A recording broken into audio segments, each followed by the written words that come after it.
All right. Hey, hey, hey, hey, hey, hey, hey, hey. We're back, we're back, we're back. We're so back. It's not over. It's never gonna be over.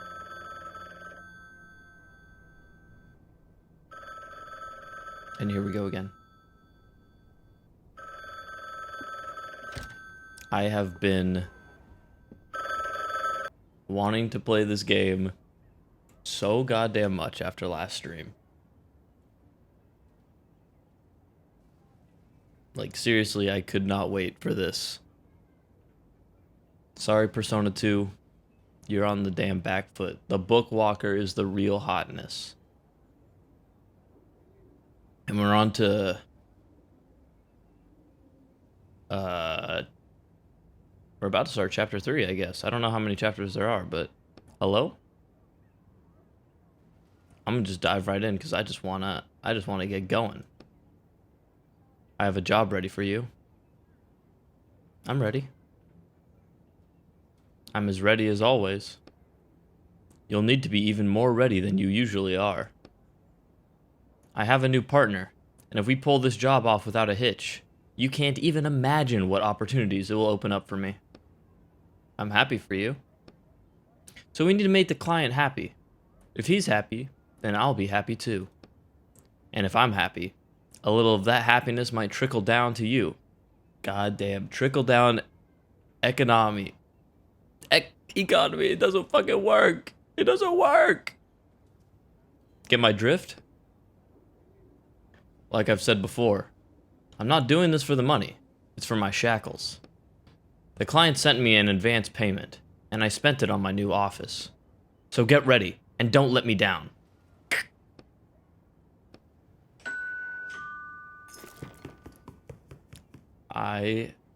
What book are we getting into?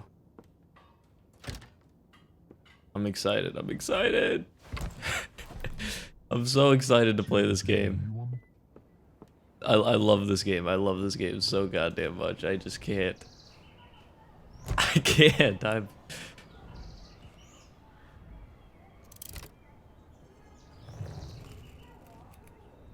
Cornelius? Cornelia. A strange note. The contractor agrees to infiltrate the Cornelius Paradox by Oleg Sergeev and extract an item, Cornelius's magic wand. The client agrees to pay the negotiated sum upon fulfillment of the contract.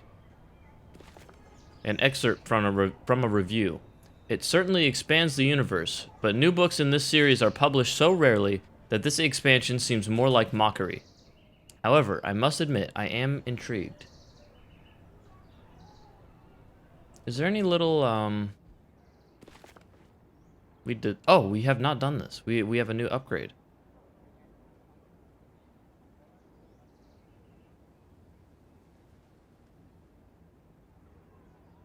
This is actually a tough one. Because there's been a few times where I'm like, if I high roll, like it does 2 to 3, and I'm like, if I do 3 damage, then I can avoid damage. But if I do 2, then I'm going to get hit. Which this would help out with. But then this one is like, there's so many times where there's so many enemies and it's like, okay, the only option I have is to literally shield. I mean, you know what? Honestly, I think the AoE is pretty good because it ends up being the only AoE I have is the stun, which only does 1 damage. Is this... But if this only does 1 damage... I'm gonna take it, but if it's 1 AoE damage, it's gonna kind of suck.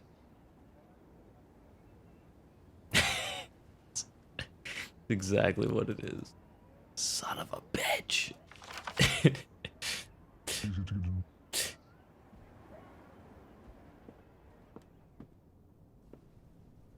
Did we already pick up Roderick? Every time we finish a chapter, like, we get more stuff back in our apartment, so... Yeah, that's all checked out. Is there like a... Yeah, sometimes there's a newspaper. The technological team that has been developing the system known as television is now defunct. This motion picture system was developed by Steve Drurick, who died last month. High development costs and complexity of use forced the board of directors to abandon the project. It's all about books from here on out. An excerpt from the article. Several readers reported the incident to the writers' police, who immediately began investigating the situation. All copies of Torben Zakinski's The Spark of a Hammer have now been taken off the shelves. Oh my god, our bathroom's finally working. I can finally wash my clothes because the water's on. I do not need to take a piss. Yet. Okay, Etienne Quist. This letter confirms that you have repaid your water bill debt. We ask you to please refrain from future payments. Future late payments. Sincerely, the water company. To Etienne Quist from Harmony Publishing Agency. Rumors of your situation have reached us, Mr. Quist. We assure you that everyone at Harmony sympathizes with you and wants to help you in any way we can. We invite you to serve your sentence with us. However, unfortunately, our resources are quite limited, so payment is out of the question. We remember just how good your books were, and we want you to get back to the creative process as soon as possible and write fantastic new material. Thanks, guys, but that doesn't really help. Yeah, please come write for us for free. Please? I hope my neighbors won't mind that I made a bit of a mess. I'll clean up when I finish renovations. I mean, we kind of just left our shit all over the damn thing. We also keep stealing from our neighbor. We haven't returned anything to him. This was the... We had a note from here last time that was like, we know what's going on or something like that. We know what's really happening here. Still don't have the key for that. Anything else? Alright. Well.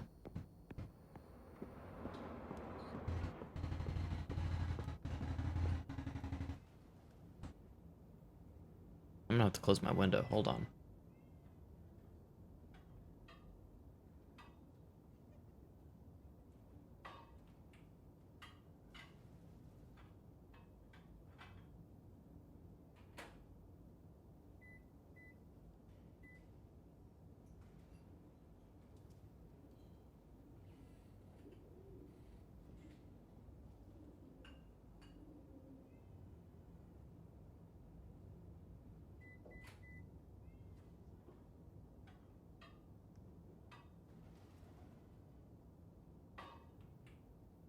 And we return. Alright. Let's go. Into the Cornelius Paradox.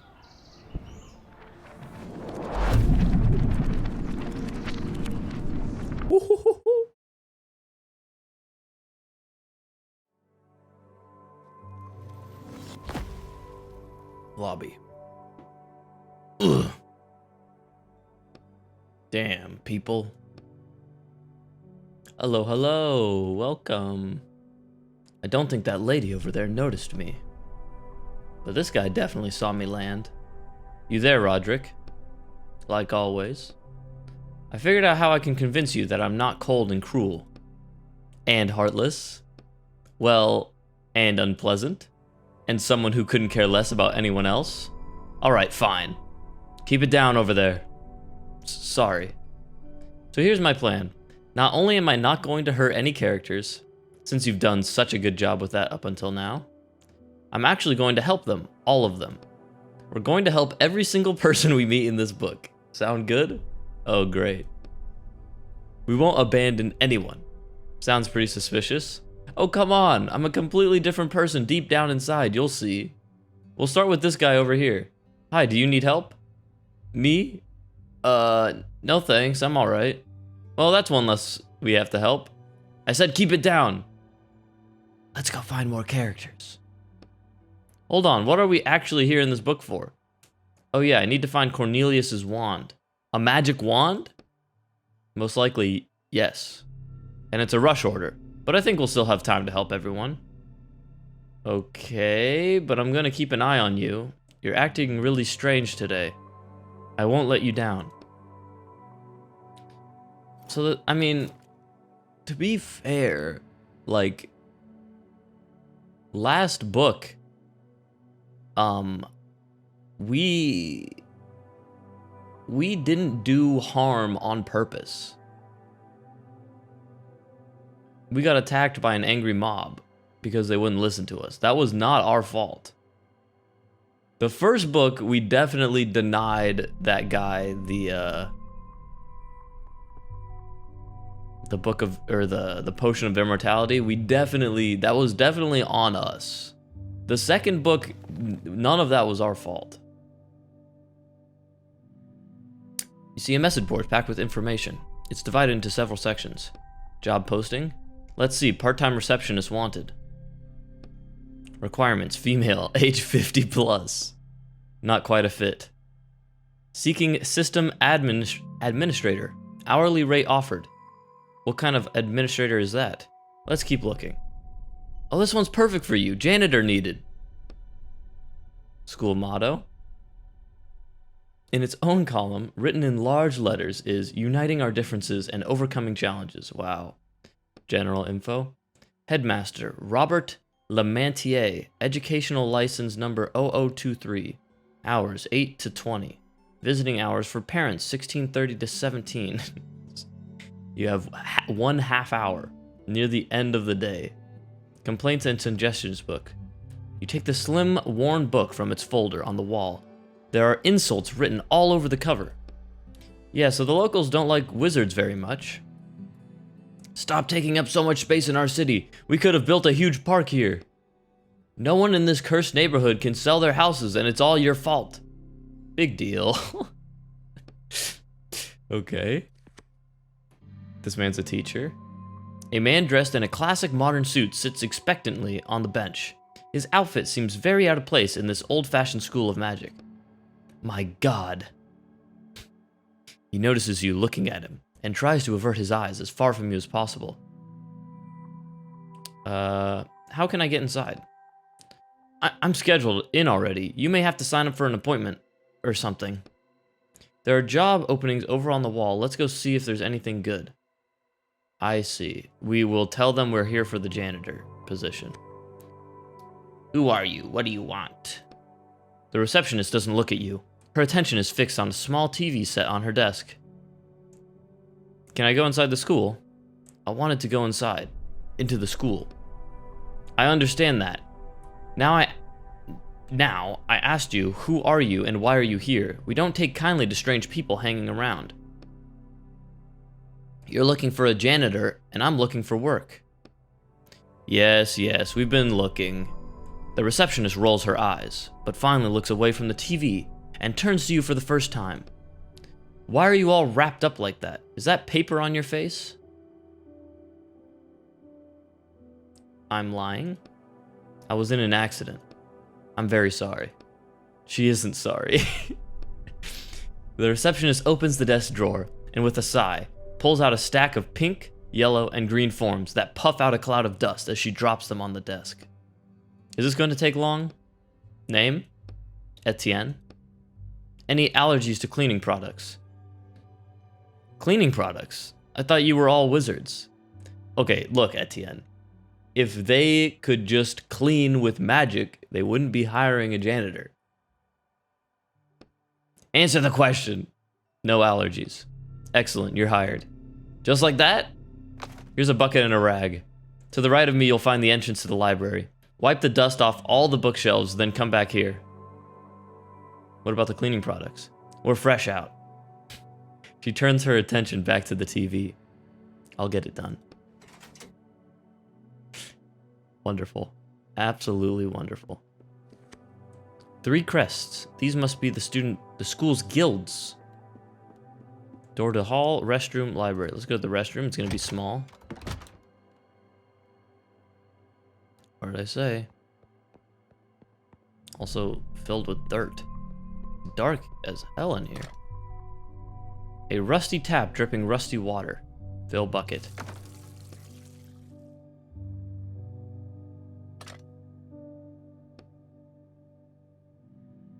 Okay, well, I guess I'm glad I went in here. I have a bucket of water, that's all. Well, well, well. The story begins with a humble bucket. Door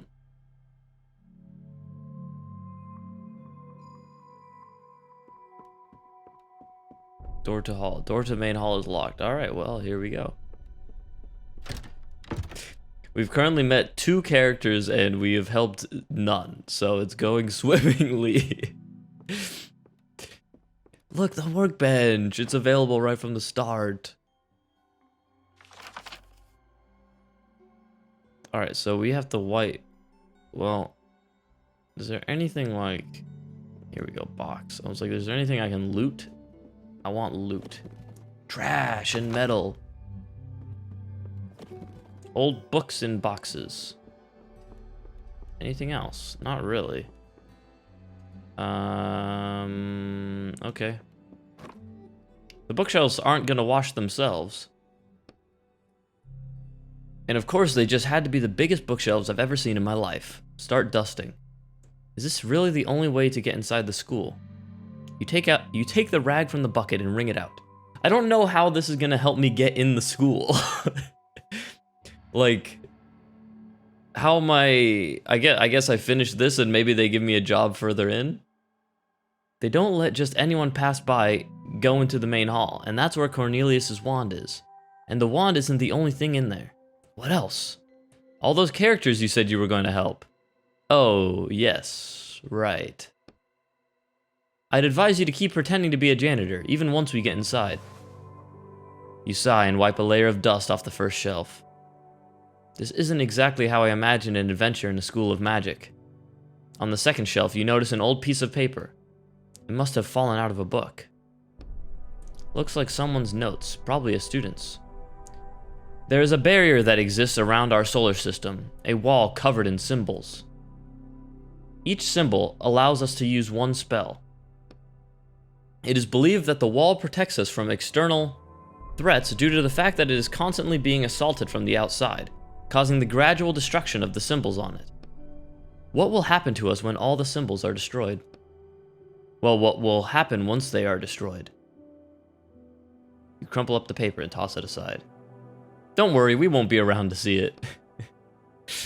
You turn your attention back to the rag, bucket, and dust on the shelves. 10 minutes later.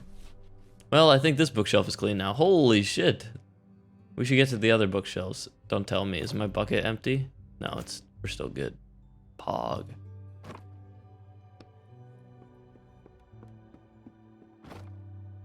This is the biggest bookshelf in the room, and it's covered in a thick layer of dust. You find yourself unconsciously squeezing the rag in your hand. It's boring work, and your eyes start wandering over the shelves, coming to rest on an old-looking folder. You brush the dust off the folder, which is decorated with a man's head crest and an inscription, the Baratus Guild. There's nothing but dull documents in the folder, and nothing catches your eye, at first. But then you find a handwritten letter at the very back. Dear, Maricus, I am asking you to please accept another guild into your ranks. I know you will protest, but I am unwilling to discuss that. I assume you've read the report already. However, there is a religious aspect to it that I left out because I wanted to tell you about it, off the record. They use wizards solely for military purposes. According to their beliefs, wizards must use their powers to destroy the armies of the enemy, which of course, in this day and age, is quite difficult. But all I'm asking you to do is to pay attention to each of these students, because once they finish their studies, they will be going straight to the battlefield. The Baratus Guild. Okay. You clean in silence, 20 minutes later. Well, I think this bookshelf is clean now.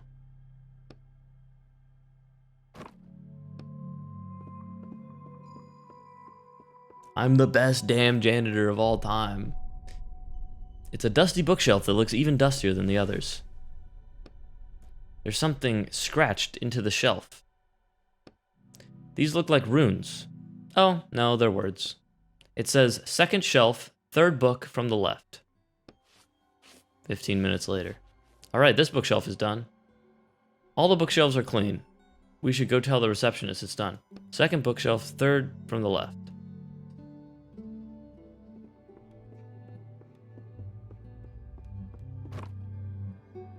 Looks like they forgot to put these books up for sale. Second shelf, third book from the left. This one? You pull out the book. You hear a click. A secret! Secret library, baby, baby, baby. They were given 5 years to prove the theory that the appearance of magic in our world was due to divine intervention. The theory was eventually discarded.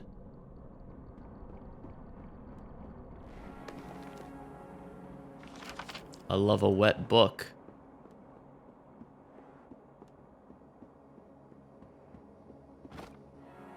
There is an elegant writing desk under the staircase. It's seen better days.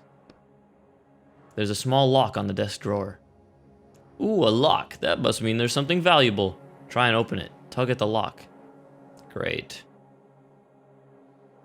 The lock may be old, but it's still shut tight. I'll need some kind of tool.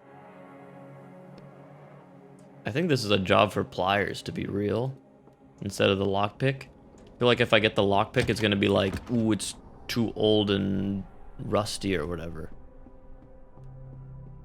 I definitely don't have, I don't think I can make either of them anyway. Closer to the pliers, though. Alright. We'll be back. We'll definitely be back. I'm done. Are you finished dusting? We'll see about that. She reluctantly turns off the TV. The receptionist groans as she stands up and goes to check your work. I did a damn good job. Not bad at all. Happy to... H-E-L-P. You give Roderick's cage a satisfied glance. Get going now. You have a new task. I wanted to ask about the wand. No time for that. Go straight to the headmaster. There is a spill in his office that needs cleaning up. Straight down the hall, then to the right. I unlocked the door for you. Fine. Is my bucket... My bucket is filled with an everlasting spring that never goes dry. Isn't that just wonderful?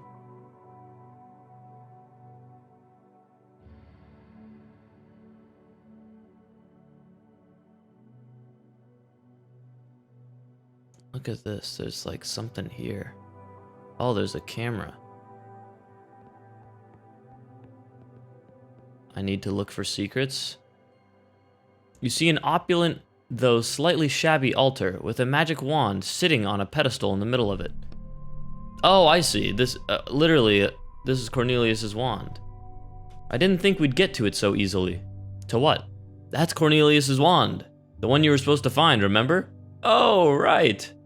Well, I guess I'll just have to help the characters in the next book. There's nothing but a thick glass pane separating you from the wand. A heavy lock hangs below the panel, keeping it shut. Examine. The wand looks old, and the paint on it has started to peel in places. It's giving off a slight glow and a low hum. There's not a soul in the hallway. You can hear some people arguing loudly behind the door on the right. You continue scanning your surroundings, and you eventually notice a surveillance camera watching you from the ceiling. Does that thing work? What is it? That thing is watching us, recording everything that happens. What do we care if it records?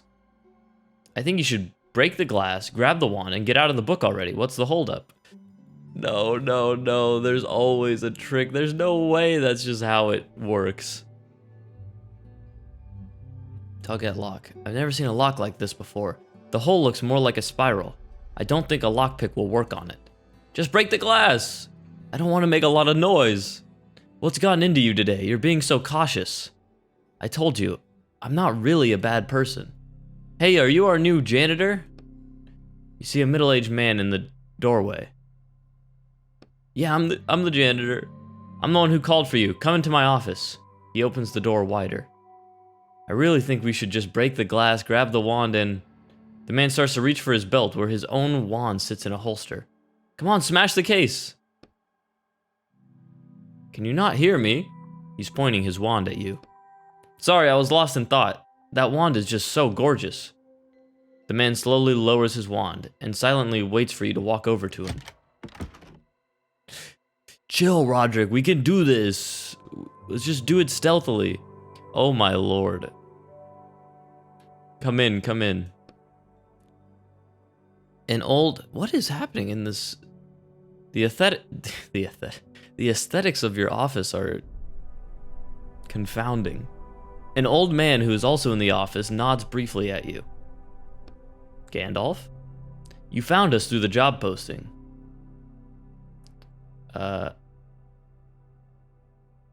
This seems too enthusiastic for a janitor job.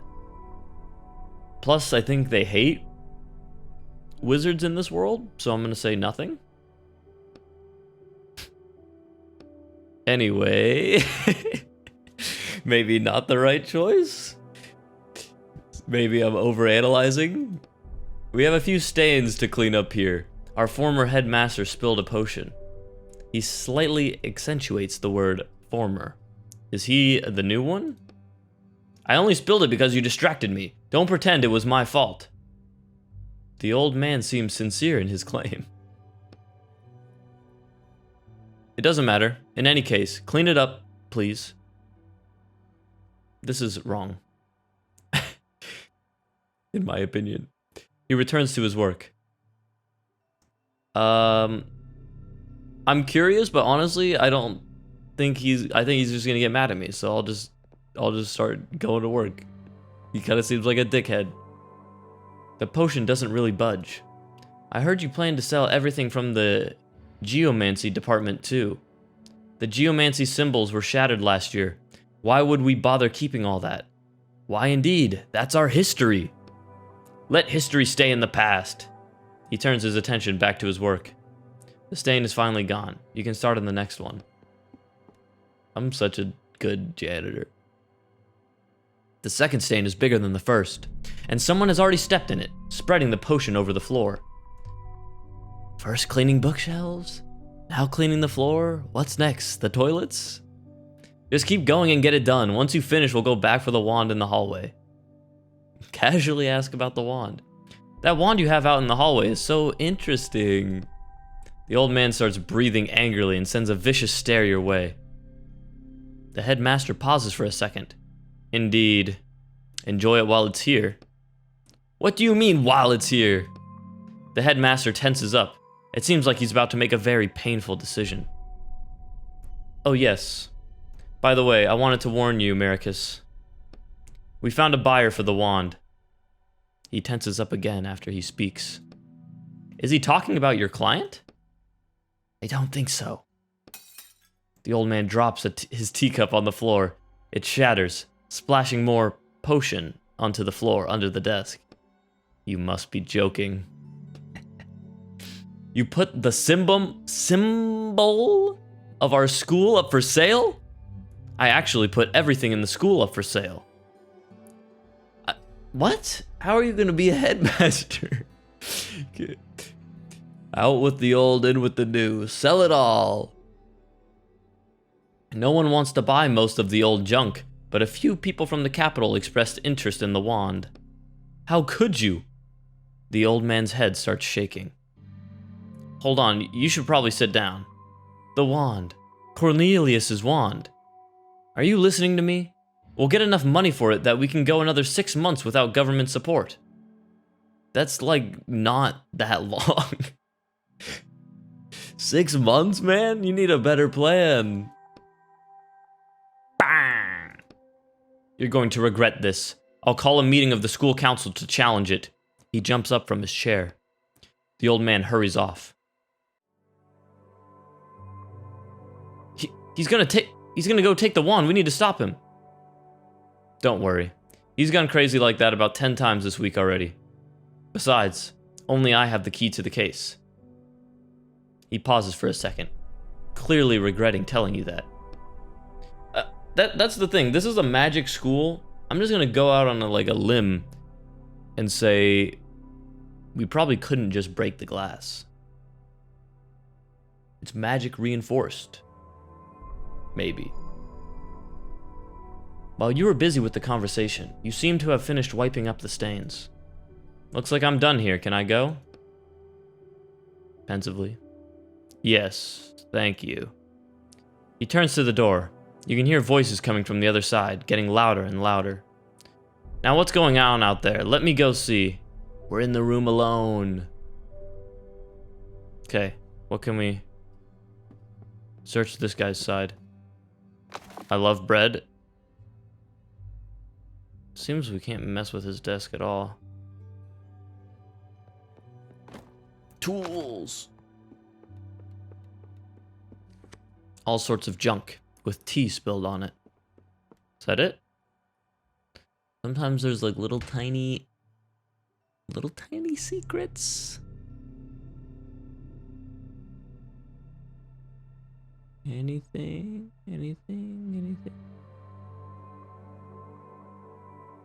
Alright.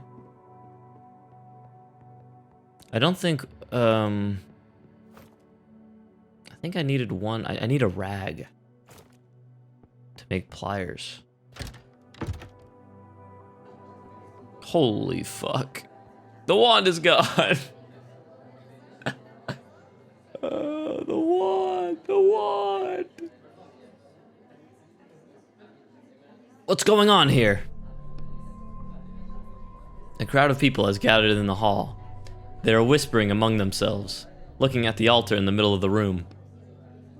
It's the wand, headmaster. Sir, Cornelius's wand is gone. Fucking hell. Fuck! Damn it! The client asked me not to lose track of it. I told you. But they didn't even break the glass. Everyone looks at you, not speaking. All right, then. He turns to the gathered crowd. Who saw it last? I think it was you, right, Sir Maricus? You left the... Oh, this is Sir Maricus. I was like, is he even here anymore? Everyone's wearing the same damn hat. You left the office and then you must have walked right past it. But it was there at the time. That's if we can take your word for it. Do you have any reason not to believe me? Indeed. Especially when it comes to theft of school property. Do you think I don't know about your secret stash under the library? The only one stealing here is you, giving away our heritage. Just admit you stole it and put it back where it belongs. I didn't touch it. The headmaster looks at the camera mounted on the ceiling. We'll see if that's true, but for now, take note. I'm ordering a total lockdown of the school. No one goes in or out. And all the teachers present, and you as well, ma'am. He nods to the receptionist. And you too, he quickly points at you. But definitely not you, he points at the former headmaster. All of you, start searching for the wand. Yes, sir. Everyone he indicated responds as one. Yes, sir. You're a little slow to speak and it sounds silly. All right then. Everyone, get to it. I'm gonna check the surveillance camera footage, but that will take some time. I'll be in my office. If you so much as try to leave the school, I'll have the police after you. I'll be in my office. The crowd disperses. So now what do? We're going to find the wand. You furiously straighten the collar of your coat.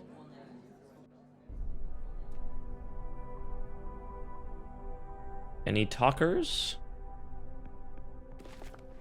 You see a portrait of a man with bandaged hands. Or rather, what's left of his mangled wrists. How awful. That's one of the old headmasters. Back in his days, wizards didn't wield wands. Oh, that's actually sick. They held the spells in their hands to cast them like real men. I feel like I've never even considered that possibility.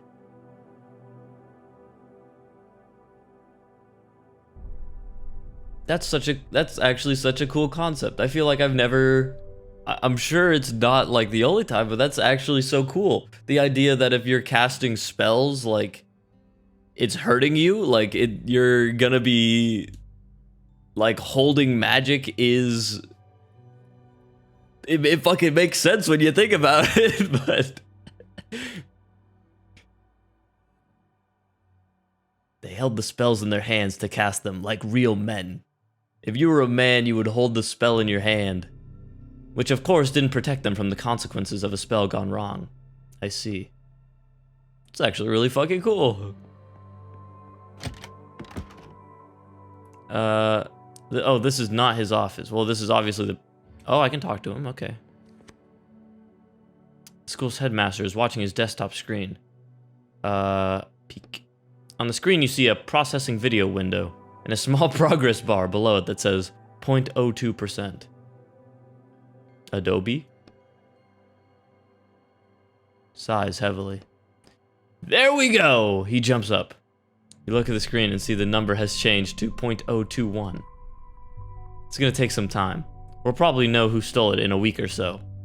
So you should probably just get back to the search. Indeed. Let's go! 0.21!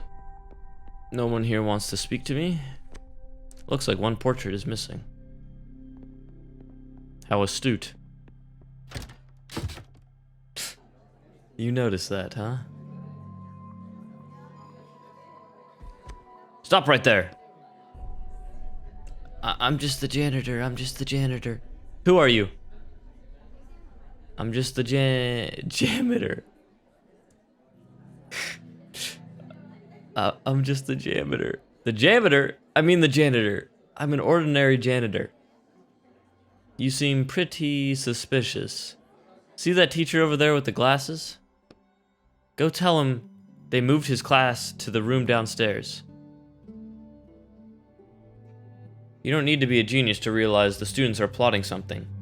They're giggling and glancing around, and one of them is holding a padlock. Oh, come on. Help us play a little trick on him. It's just a fun little tradition. What do I do? He's asking for help, and we promise to help everyone. I don't think this counts. They're clearly up to no good. Why are you thinking so hard? It's just a harmless prank. We're gonna lock him in the basement for like 10 minutes, then let him out. I mean, just look at him, coming in here all full of himself. He's planning to teach wizards, but he's not even a wizard. You don't think the man in the cheap suit looks particularly arrogant, but maybe it's more obvious to the students. I'll think about it.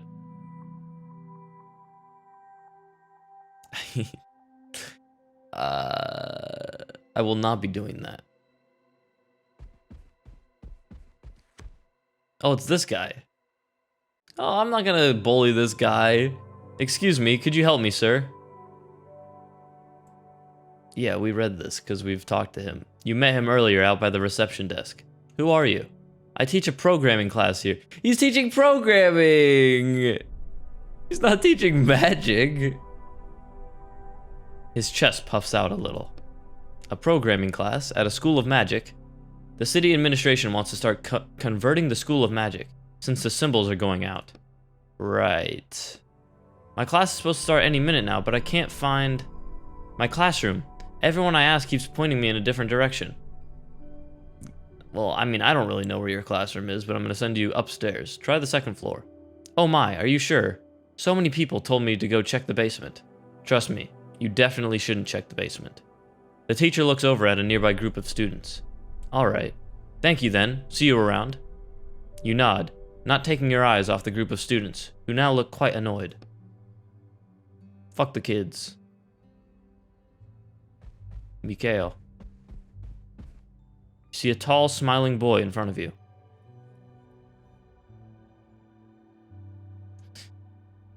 Smeagol?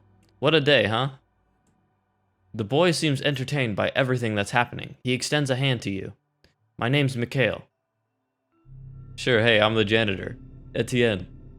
Nice to meet you. You're our new janitor, right? More like janitor/detective. The headmaster tasked me with finding the lost wand. You and the whole rest of the school, yeah. But I wouldn't expect the teachers to be in any sort of hurry to find it. Isn't it dangerous? It's hard to say. We have no idea what spell was being held inside it. There was a spell inside of it too? I can explain it to you if you want. Explain. When we want to summon a spell, he pulls out his wooden wand. We speak the name of a sign, which draws the spell into our wand. Baratos. His wand starts glowing very faintly. Now I can use this spell at any time by just flicking my wand. He swipes his wand gently, almost like a paintbrush, and the slightest wisp of steam rises from the tip. Whoa! The problem is, no one knows what spell was being held inside Cornelius's wand. He puts his wand back in his belt. And since Cornelius studied the most powerful spells and experimented with combining them, it could be something incredibly dangerous. Interesting. Thanks for explaining it to me. But hey, maybe he just has a spell to chill his drinks in there. The student flashes a brief smile. Do you know who might have stolen the wand? I don't, but to be honest, there's been a lot of weird stuff happening in the school lately. One of the old teachers is acting strange. This morning, one of the second-year students disappeared. There are rumors going around about undead in the walls. All kinds of stuff.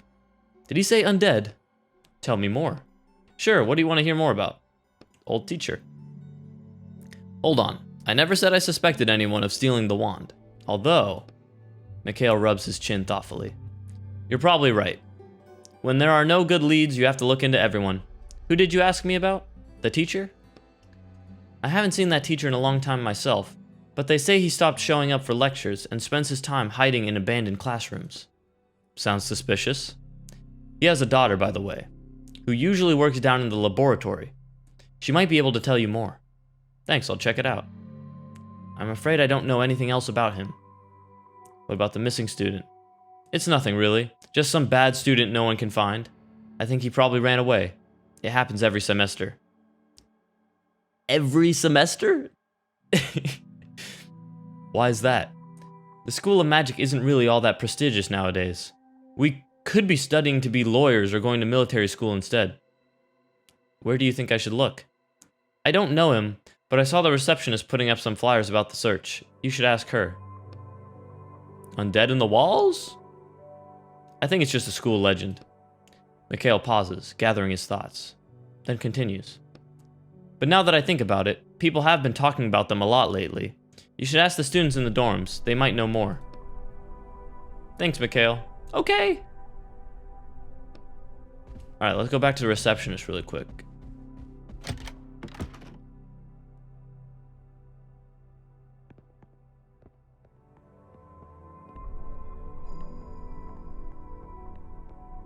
Ding ding ding ding ding ding dong.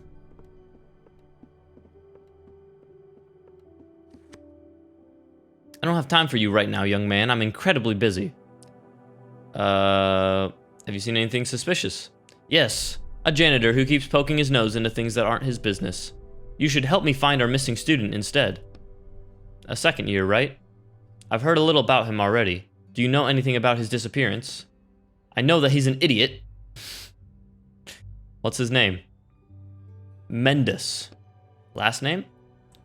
He's part of the Ziblik Guild. They don't have last names.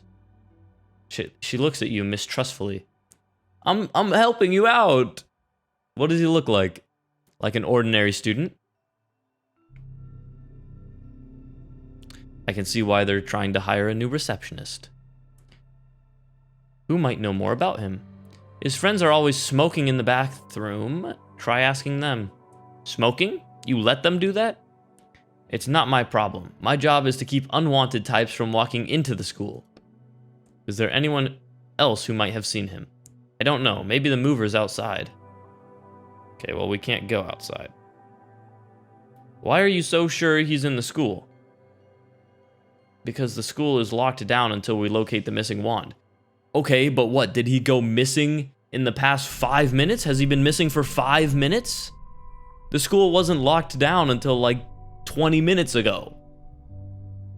He could have left before then.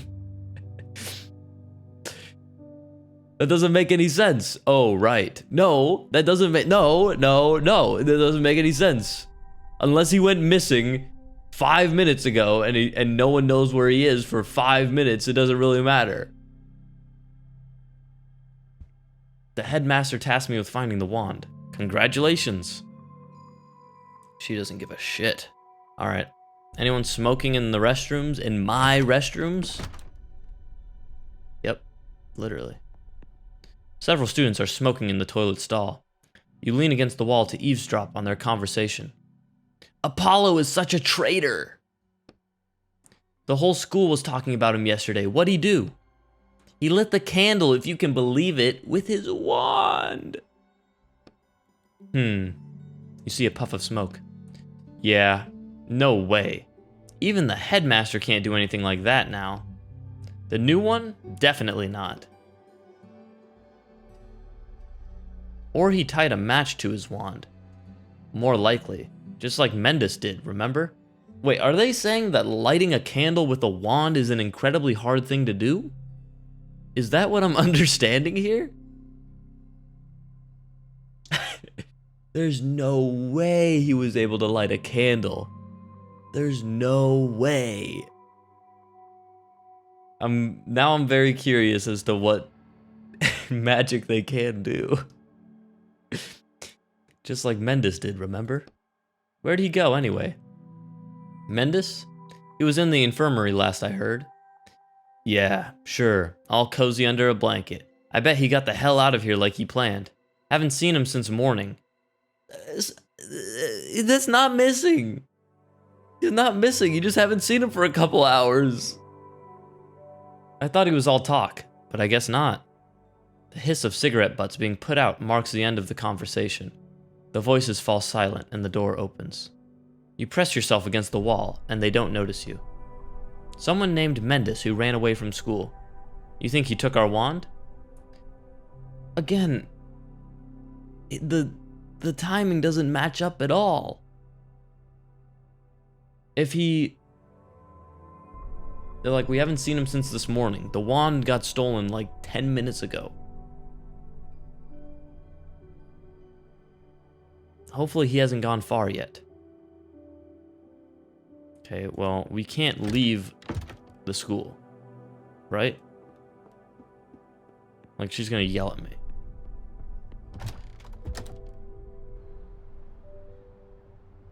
I see. I didn't even realize that I started in... You know what? I was gonna say, I forgot that I started inside the school. And I was like, oh, this makes sense. It's kind of locked out. But there's nothing stopping me from just, like, climbing the fence. The receptionist clearly doesn't give a shit. I am glad I went back here, though. There's loot. Not even a child would fit in these boxes. The boxes are taped shut and have clearly been here a while. Look, there's gonna be something in one of these. Boxes sit on the ground, ready to be shipped out. They're wrapped up with plastic ties. You look at the movers. They won't see you here. Try and open a box. You're unsuccessful and they just slice your fingers. God damn it, I'm gonna take damage, aren't I? I didn't take damage. We need pliers. We need pliers so badly. Let's talk to these guys. Two movers are sitting on cardboard boxes and smoking. The boxes are bowing under their weight.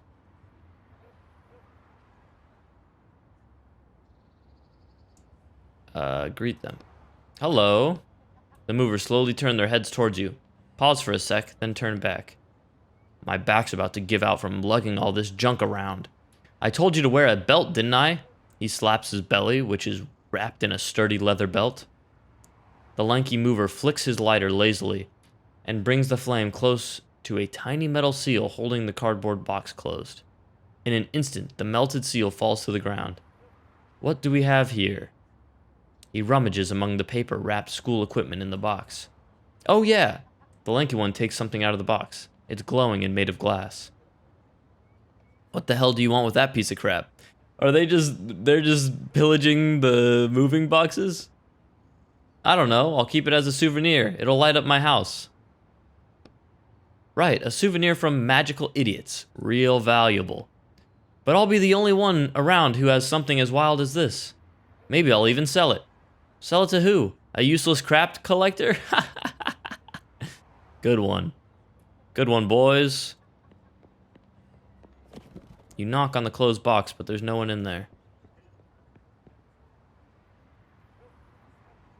Can't even touch those, okay. This is the biggest box.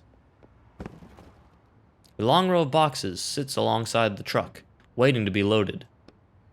There's no one here, just ordinary boxes. Hang on, look at that one down there.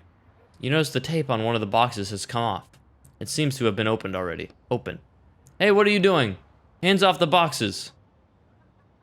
Someone's hiding in here. Yeah, sure. Convince. Someone stole a priceless artifact from the school. It might be the thief hiding in there. I'm getting sick of you. How about we beat him up, Nikki? Yeah, sounds good to me. Movers start getting to their feet and rolling up their sleeves. Oh my goodness. Threaten. The headmaster ordered me to find the wand. Should I tell him that you were poking around in the boxes out here? Alright, Nikki, calm down. Let him look. What's it to us? Let's go. We avoided one fight for once. The movers turn away from you, disgruntled. Now, where were we? You move all the junk in your way aside and open the box with no tape. Shh, don't give me away. A scrawny, scared-looking boy is sitting in the box with a frightened look in his eyes. His robes are covered with crumbs and sawdust. You're Mendus, I assume. How do you know my name? Did you steal Cornelius's wand? What wand? What's that got to do with me? Yeah, he's probably been in here for a while. Stop playing dumb. Why did you steal the wand? I didn't take anything. The student opens his robe and starts showing you his pockets, revealing nothing but half a loaf of bread. Looks like he's telling the truth. He's just a student who wants to drop out of school. Well, I still had the check. Alright, come on out of there. Wait, why should I come out? Don't make me go back. You glance over at the movers. They aren't paying any attention to you, and it doesn't seem like they heard anything. Leave me in the box. Let them take me away from the school. Are you sure you thought this through? What do you know about it anyway? You've been here for 2 years, and you want that all to be for nothing? 2 years, 3 years, what does it matter? Even 10 years here wouldn't get me anywhere. Do you at least have some kind of plan? Of course. I'm going to go see my uncle. He'll help me find work. Said I should have no problem getting on my feet. Okay, Mendus, it's your choice. Since you don't have the wand, I couldn't care less about the other stuff. You close the box and walk away. That's one less mystery now. Plus, we definitely HELPED'd him, wouldn't you say? Well, according to the plot, he ended up having a pretty good life outside the school. Let's go! You're welcome, Mendus. I was hoping one of these boxes I would be able to get into, and it would have supplies that I could use for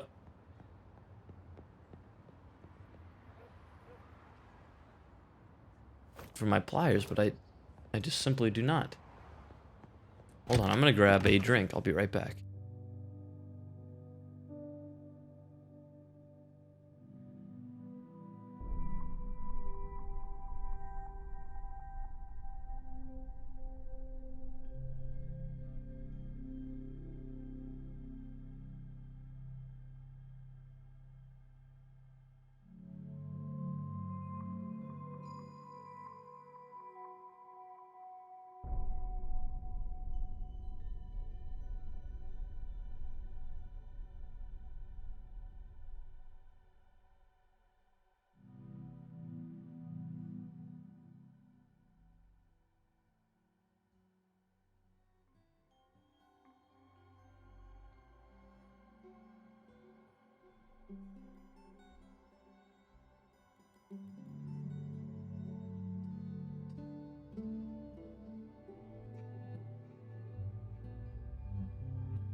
All right.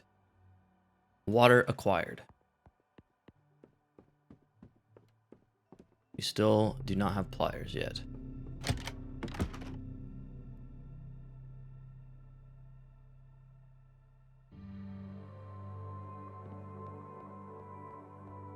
We actually just...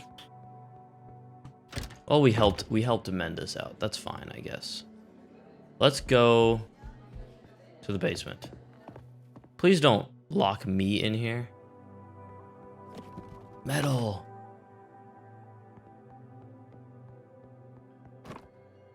Rag, crowbar, bread. We need a key to go to the cellar. Laboratory.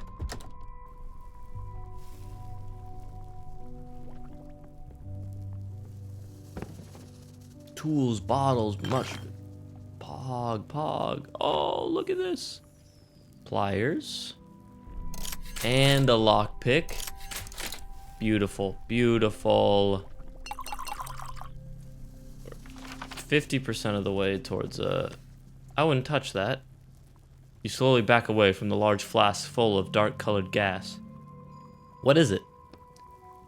Ammonia gas. What's it for? I'm studying it. You're studying smoke in a jar. Actually, it's quite unique. It's the only signogen gas. What kind of gas? Gas that originates from signs. On the wall, covered in symbols that create spells. Well, not so covered now. They allowed us to create fireballs and lightning bolts. All those party tricks that wizards are so interested in. And boring. Strange ammonia gas. Practically no one has studied it. Okay, whatever you say. Gas is gas. What's so special about it? You casually jab a finger at the jar. The fact that it turns people into dull students? No, into the undead. Their skin gets all covered in something charred looking and black. Oh my god. They're overcome by a mysterious and highly contagious disease, and according to my calculations, it might even start a whole epidemic. Fine, I won't touch it. And therefore, I'm petitioning for use of the ammonia sign to be forbidden, just like the signs that have been shattered already. She adjusts her glasses on the bridge of her nose. How did you get it? Hold on. If it's so dangerous, then maybe you shouldn't... Haven't you heard enough reasons not to touch the jar? She clearly doesn't want to talk about it anymore. Yeah.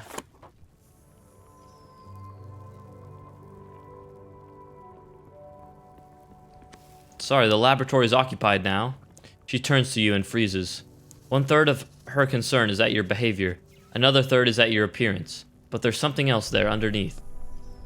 I've been tasked with finding Cornelius's wand, and I wanted to look around in here. Are you alright? Sorry if I scared you. No, it's fine. She turns around and pretends to be busy with her work, but her hands are shaking slightly. Do you know anything about the missing wand? About what? Cornelius's wand. It was stolen today. Oh, no.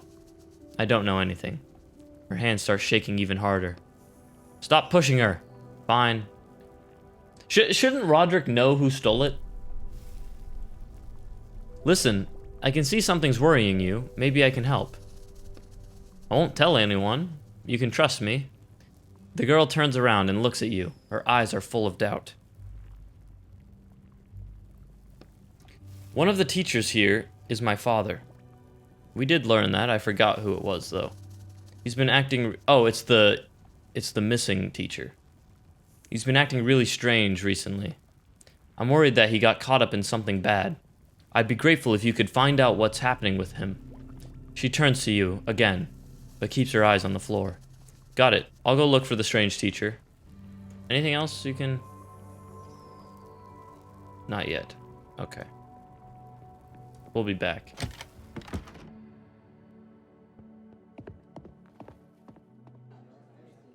But first... There's actually a lot of doors in here.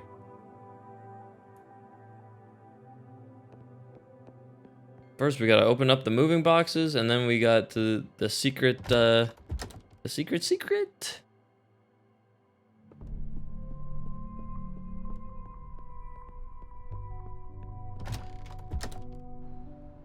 Alright, what's in here? After all this work, what's in here? You quickly cut through the ties and open the box, trying not to make a noise. The box contains someone's belongings, wrapped in paper. You find a few useful items among them. Rope. Trash. Papers. Are these all just junk items? They are all junk items. I mean, it's not a bad thing. That's actually probably enough to make a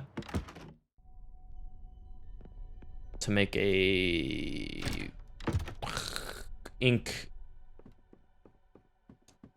jar. Bottle of ink. Woo! And those are incredibly useful. Alright, secret staircase time. I purposely came here second because I feel like this could break the pliers or the lockpick. Cut off with pliers. The lock's post looks quite fragile. With some effort, you break through it with the pliers and the lock falls to the floor. 30 coins, bottle, ring, pog. More ink for the inks. 30 coins. 60, that's 90. We can make another damn ink bottle. We're crazy. Plus, we avoided combat with the movers, which is helpful.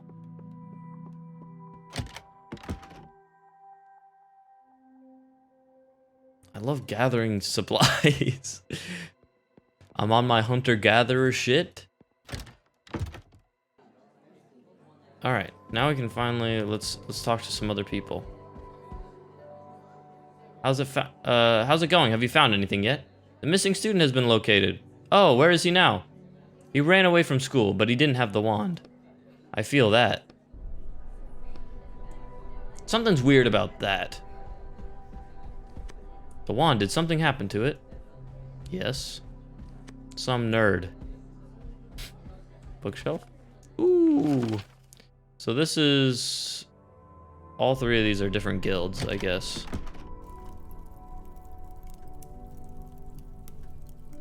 There's basically nothing in here. The heat from the fireplace assaults your face. It's so stuffy in here. It's summer. Why would the fireplace be lit? Examine fireplace. An ordinary fireplace. Above it, you see a symbol that looks like a lion. I wonder what that means.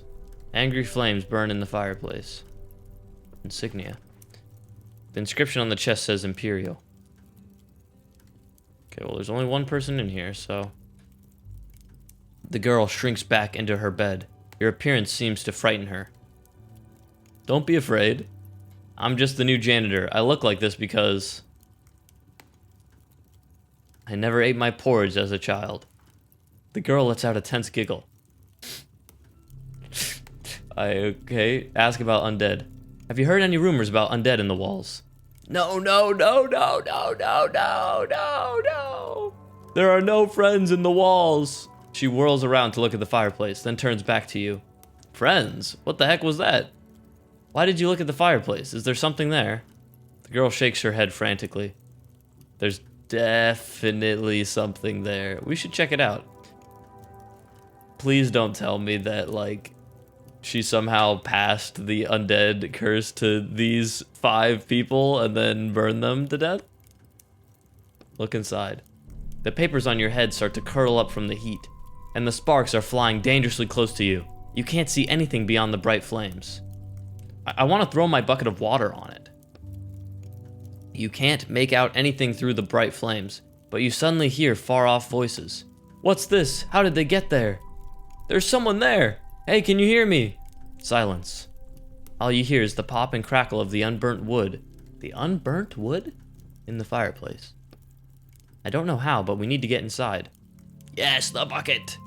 It's just a fire. You have a bucket of water. Put 2 and 2 together, and you'll have an unlit fireplace. The stream of murky water flows straight into the middle of the fireplace. The flames spark and hiss, but don't go out. It's as though the fire is absorbing the water with no consequence. Is this a gas fireplace? A what? There's clearly something fishy about the fireplace. I'll give you a hint. There's a spell on it. You can't put it out with water. Well, what can I use? Spell? Actually, anything you want, as long as it's not water. How about a fire extinguisher? A who? Never mind. I think there's one in my building. I should go back to reality and check. Wake me up!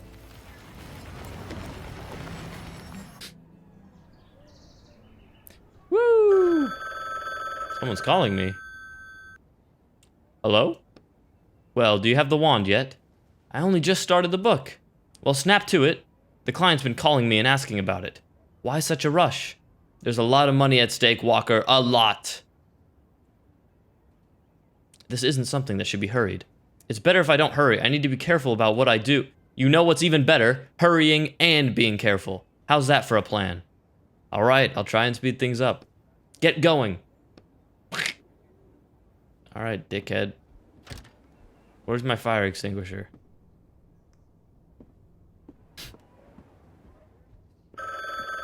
Come on. I'll get you your wand, just leave me alone. Etienne Quist? Oh, yes, that's me. Mr. Quist. Oh god. I'm calling from the Writers Police Department. Were you notified that you would be contacted for questioning? I was questioning. I was notified. Well, more like, it's about your neighbor. Old Henry? We can't reveal his name over the phone. But it's not anyone named Henry. I'm talking about the man who lived on the first floor of your building. The taped up apartment. What do I have to do with it? Or the writers' police, for that matter. Didn't you know your neighbor was a writer? What? So you never talked to him? No. All this time, he was a writer. He recently finished working off his sentence and became a free writer once again. However, a few days ago, he was found... I think it would be more appropriate to discuss these details in person. When are you available for a visit? I don't really have time for that right now. How about noon tomorrow? That works. We'll see you then.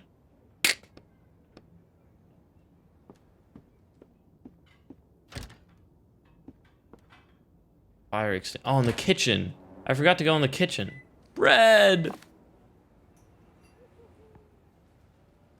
Note. Who's been stealing food again? What nerve? My children are going hungry. Okay. Look. It's a communal kitchen. The bread had gone stale. Really, I can't be held accountable for that. Where is... You know what? I didn't take this guy's shovel, actually. The shovel was in the closet. So...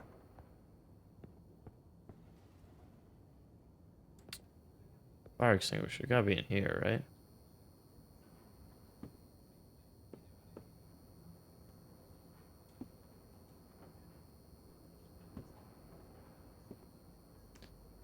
Alright, let's go talk to Henry.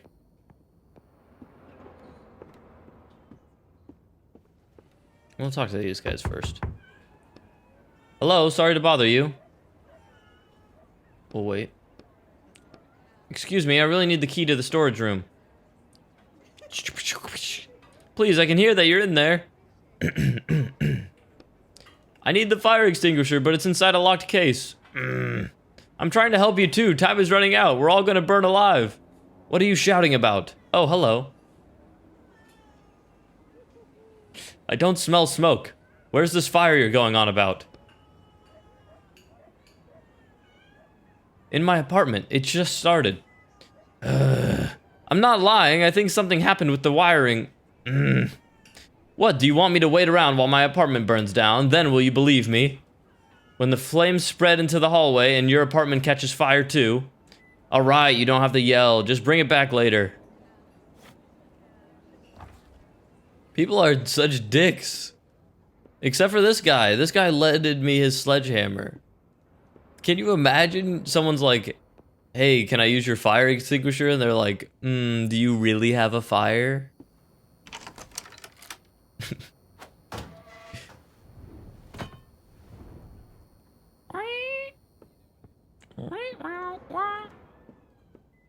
Alright, here we go. Clues could do, and we can too. Wow!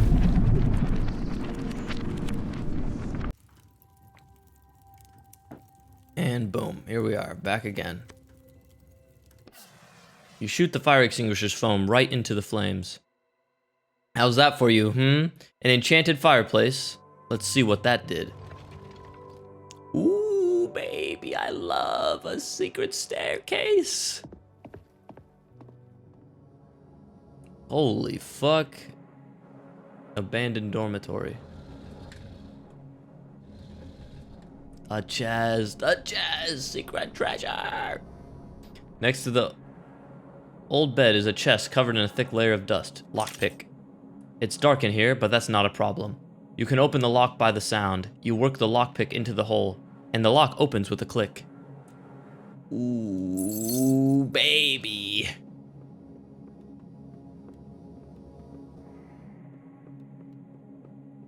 Hey guys, what's going on? A group of girls stands by the way out, which is blocked off with stones. Their hands and robes are dirty and dusty. It looks like they were trying to clear the way. Call out to them. Hey, what are you doing here? The girls turn sharply to face you. Quiet, one of them whispers through her teeth. Did you steal the wand? Shut up, several girls whisper at once. Suddenly, you hear a noise behind you. You turn and see 4 dark silhouettes that are twitching unnaturally in the semi-darkness. Great, they heard you. Now we have to fight. Are those the undead? In the walls that I've heard about? Yep. Stand back, I'll deal with them. The girl looks at your ID badge curiously. What a combat-ready janitor we have. We can take care of this ourselves. We're from Baratus. That's the military guild. From where? We're combat wizards. Oh, I've heard something about you. But let me try and deal with them first. The girls move aside. The dark figures get closer. There's no retreating now. Great. Now I stand up for myself. Okay, well.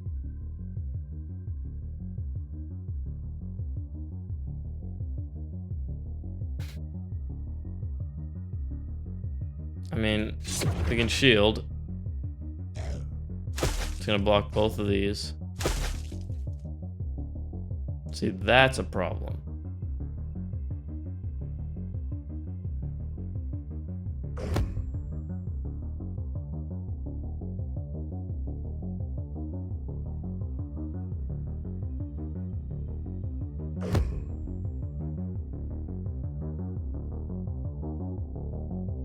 We're gonna take some damage here, but we're crazy. Oh God.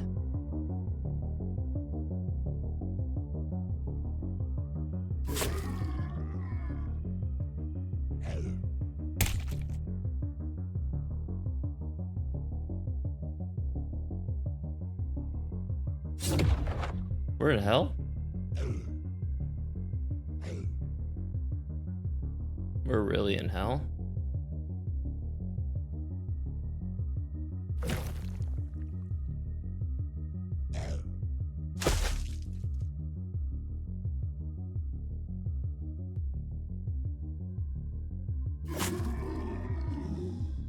We did not do this fight very well. We did that fight incredibly bad. That was embarrassing. The girls look at you with interest. Not bad, but we would have been able to fight them ourselves. Did you steal the wand? The wand? Oh, of course, something interesting happens while we're stuck down here. So someone finally nabbed Cornelius's wand? Yeah, someone nabbed it. We've been here since this morning. There's literally no way we could have taken it. Makes sense. That's one less suspect for us. What happened here? That crazy girl brought us here to check out the abandoned classrooms, and then she locked us in. Then these undead started coming out, but we, unlike some people, know better than to go around yelling, and they didn't notice us. I think we need to have a serious talk with that girl upstairs. We do too. Cracks her knuckles. Are you alright? We're totally fine. We're just gonna catch our breath and head back upstairs. Don't hang around here, there might be more of those things. Goodbye. Alright then, don't hang around here too long. I need to get back to searching for the wand. Okay, see ya.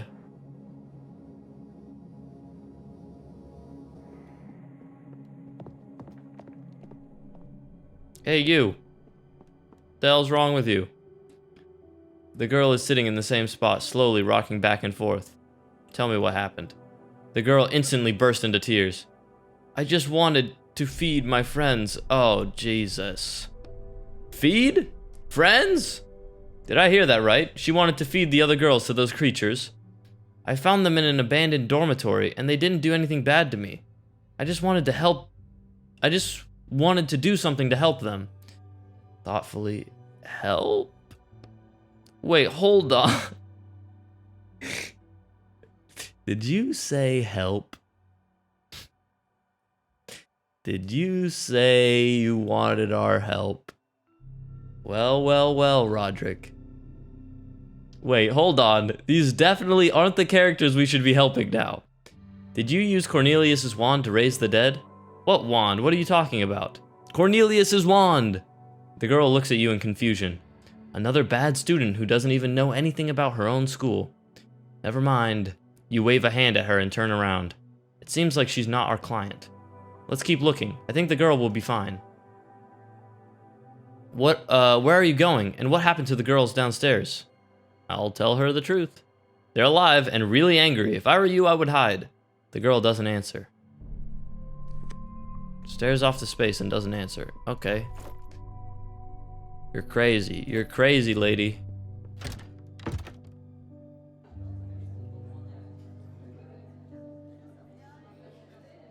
I guess if I really wanted to do that fight, like, no hit, I needed to... Probably could have, like... I should have used my bottles of ink. Hey, how's it going? Have you found anything yet? I found out about the undead in the walls. Did you learn anything? They really do exist. This one girl made friends with them, and she tried to feed them some of the other girls. What? That was my reaction too. What am I supposed to do about that? I'm just a janitor. I thought people might have been exposed to ammonia gas. He trails off, deep in thought. I'll tell the headmaster about the girl and the undead. I'm sure they'll be interested to hear about that. Thanks. At least we have one less suspect now. He's like my Watson, except he's not helping me at all, really.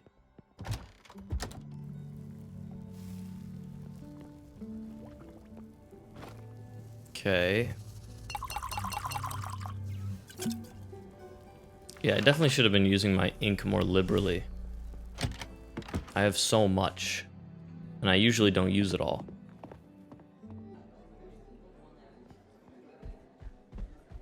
I wish I upgraded my slash skill the other way to do more damage instead of AoE damage. Ooh, baby.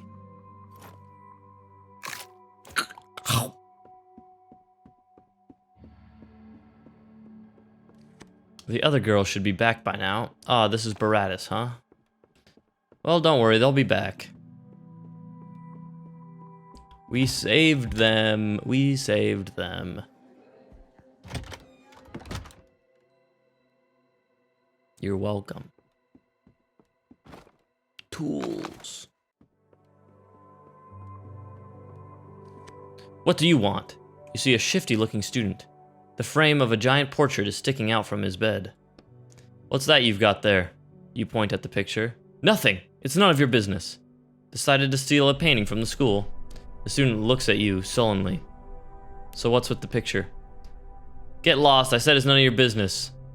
Ugh, I need water. Play nice. Alright, no one else has to know. You wink. Did you find something interesting? What's the deal with the painting again? You wink again. The student looks around nervously. Marty swore this painting would open some kind of secret cache. A secret cache? You have to hang the painting somewhere, but he didn't say exactly where. So he didn't see the huge space in the wall of the main hall where a portrait was clearly missing. How about I go find where to hang it myself? But what if there's something valuable in there and I miss out on it? What if there's something dangerous in there? You can deal with it yourself. Fine, tell me what you want in exchange for the picture. Ooh, now you're talking. Get me a strong drink. You want me to get drinks for underage kids? I'm 25. Then why are you still in school? Come on, it takes a long time. Figure it out yourself. I was held back a few times in my second year. Fine, I'll think about it. Yeah, you do that. With one final shove, he pushes the painting all the way under the bed. Ziblick.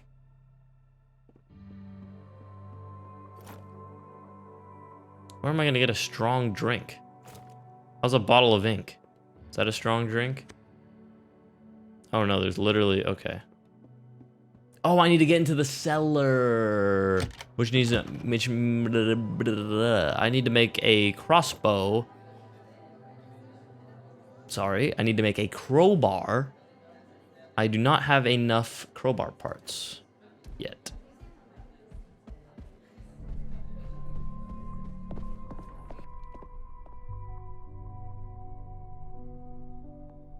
Hello again. Let's see, I think this is the room. He checks the papers he's holding one more time, then goes into the classroom. Good luck, young programmer.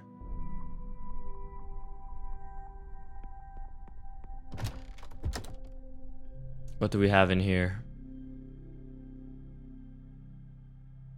Candle. Excuse me? The teacher peers at your ID badge. No one called for the janitor. The students turn to look at you and start giggling. Silently sit down at a desk. You sit down at the nearest empty desk. The lecturer stares you in the eye, trying to figure out what you're up to. Keep your face blank. You spend a few minutes under this teacher's stern eye, but eventually she looks away. Fine, let's continue. Now, time to check your homework. Mirush? Yes. A thin boy stands up from his desk in the front row. List the great wizards of the Bronze Era. Dorimori, Rebus Nemes, and Chetus Metis. He barely holds back his laughter. Excellent.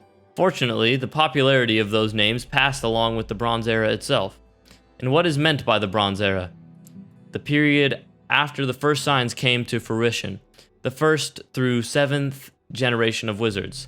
The period when wizards had immense power but only knew a handful of spells that they deciphered from the wall.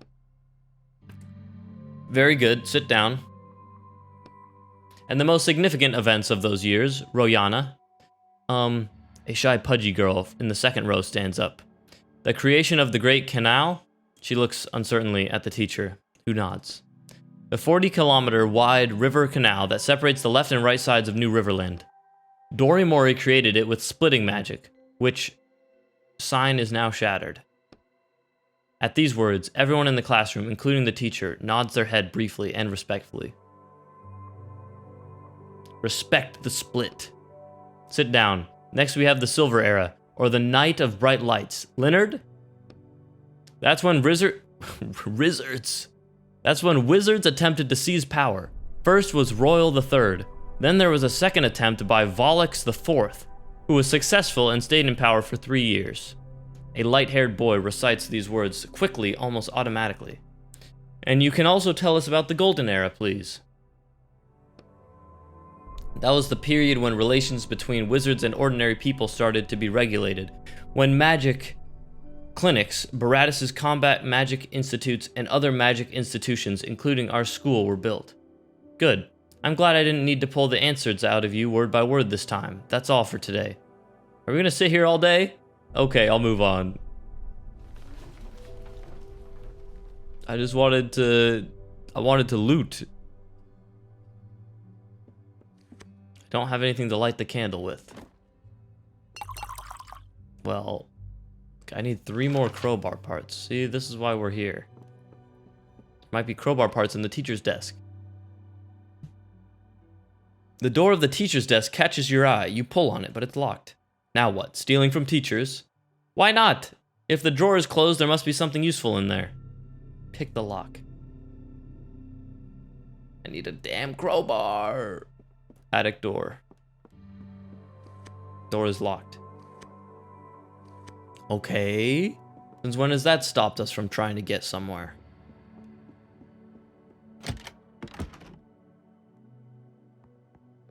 Let's check in on our dear programmer.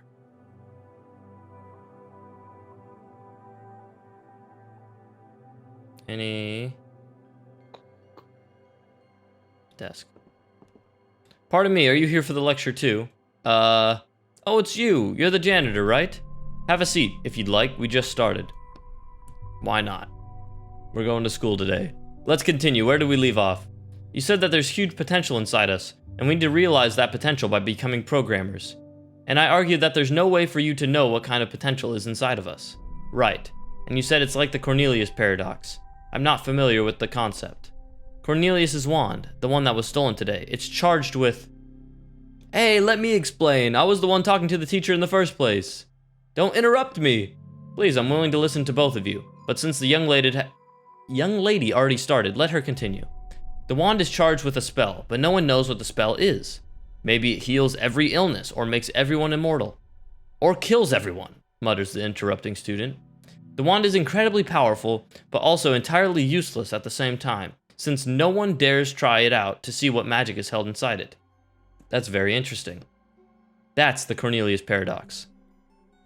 That may be relevant to our topic today, too, but if I was in your position, I would be more optimistic. If one of you turns out to be charged with a spell that's not quite as useful as the other spells, many doors will still be opened for that person in the outside world. Programming is a new language that we'll all be speaking soon, and those who don't know it will feel like outsiders in society. That's nothing new for us, someone in the middle of the room calls out. A few other students chime in, agreeing with him. I understand, but it's one thing to be an outsider and have the ability to rely on your magic. It's another thing to find yourself in a world you don't understand at all and have to face it alone. To this end, he opens the folder in front of him, we're planning to start holding elective classes at your school that will help you transition into this world. However, if I understand the laws here correctly, this will need to be approved by both your current and former headmaster. Then I wouldn't count on it happening. A few students laugh. Our last headmaster doesn't really respect this technology of yours. Yes, I've met with him. The new city administration plans to reduce the power held by School of Magic headmasters, so I don't think he'll be a problem. Well, that's all I have for you right now. I'll see you in our first transitionary classes. Sparse applause fills the classroom. The students start to disperse. Good for this guy. He does seem like he's trying to help out. Storage room. I love a storage room. That means loot. Let me look in this desk now. I'm not sure about this programming thing. The teacher is stupid and so is this lecture. Okay. Well, class ended and you're still here, so it looks like, The teacher thumbs through his folder of documents. You again, did you enjoy the lecture? Did you steal the wand? You, someone who hates wizards, showed up at the school and the wand went missing the very same day. Pretty suspicious. Hold on just 1 second. First things first. Why should I have to explain myself to the janitor anyways? The headmaster put me personally in charge of the search. Is that so? And why do you think I hate wizards? You're not a wizard. Everyone who's not a wizard hates wizards. For your information, my grandfather was a wizard. He studied here and was in the Imperial Guild.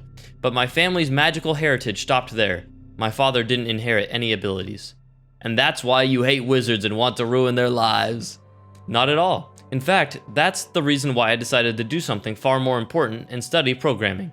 He sounds annoyed. I'll be watching you. I need the key to the storage room.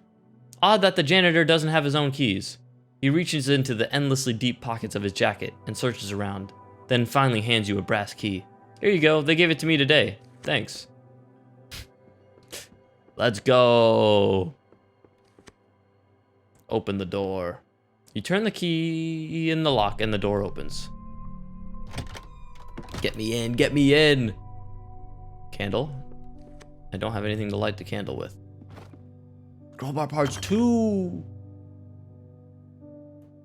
Is this like a broken... Is there any little secrets? No. I'm one damn piece away. I need the crowbar to open a chest and to open the cellar. And I need the cellar to get the painting, and then the painting I put there, and that opens something. Another secret. I need to find all this. I just bit my tongue. Alright. This is just the headmaster, is it not? The old headmaster? Headmaster's quarters. Never mind. This is him right here. Briefcase. This briefcase has to be here for a reason. Old habits die hard, huh? Decided to steal the headmaster's papers. Call it writer's intuition. There's something important inside. Look, our literal job is to steal from these books, Roderick. Not every prop is Chekhov's gun. You try to force open the briefcase with your bare hands, but it makes a traitorous creaking sound. Do you want the headmaster to hear you?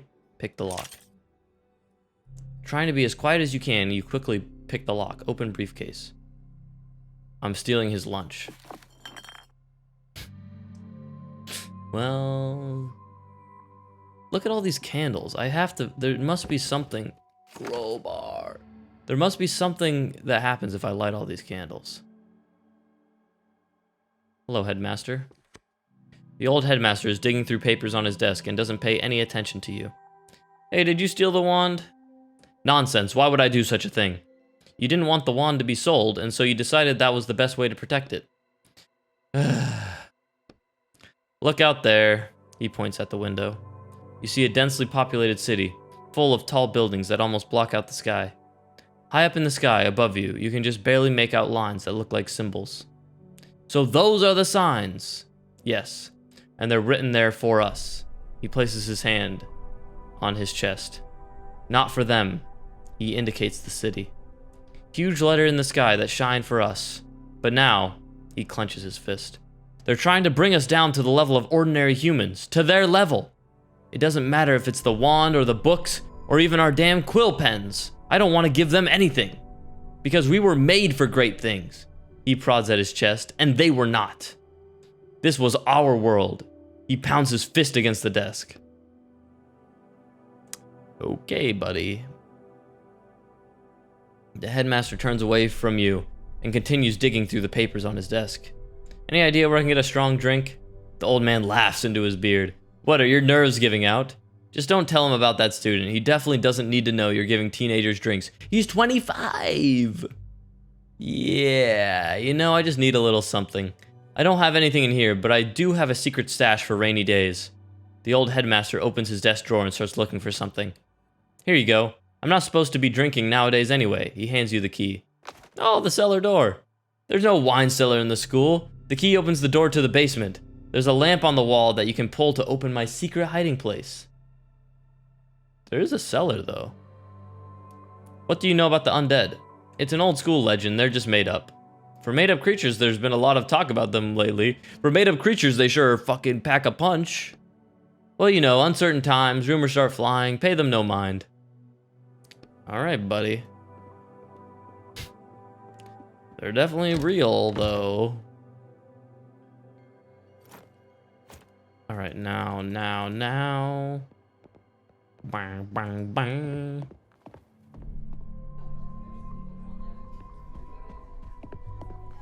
I finally have my crowbar. I still haven't found... You know what? That's probably her dad. That dude that's like peering up there. I have 2 more... I can make crazy amounts of ink in this. I'm upset that I got hit that one fight. Lamp. Door to cellar. Huge lock creaks in protest as you turn the key, but it finally opens.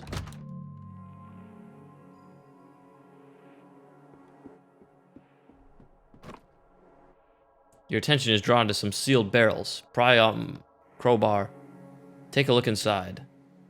More I have so many healing items. It's crazy.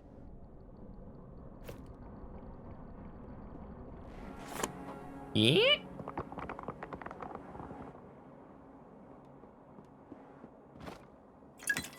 Ooh, a bottle of wine. I'll hang on to that.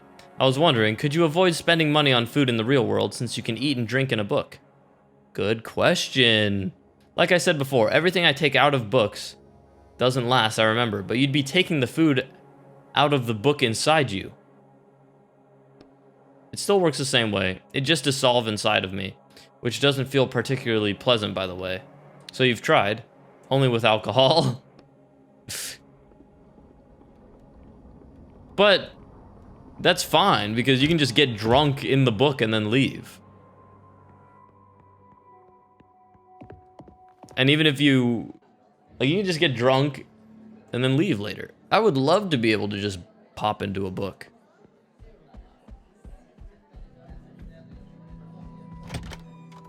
I don't know if they've really addressed it in this game. Like, I have no idea if he gets injured in here, does he die? If you die in the book, do you die IRL? Here's some wine. Took you long enough. Are you gonna take it or am I leaving? Yeah, I'll take it. What was it you wanted? The painting? Go on, it's ugly art anyway. He pulls the huge portrait out from under the bed. Thanks, careful with that wine.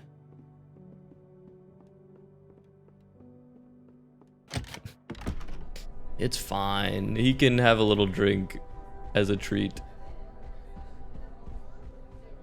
Okay, now what the hell is this gonna do? Portrait slides right into place. Ooh, baby.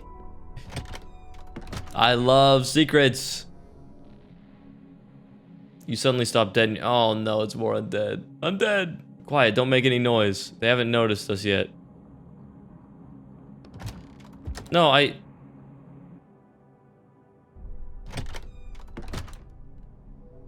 The silence is broken by the floorboards creaking under your feet. Damn. The undead are heading straight for you. Yeah, I'm gonna fight them.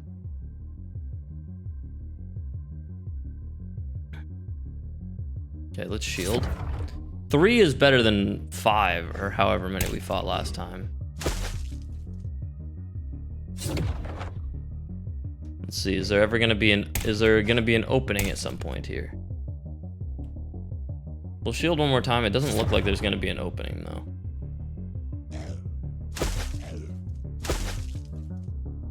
Okay, well this is the worst.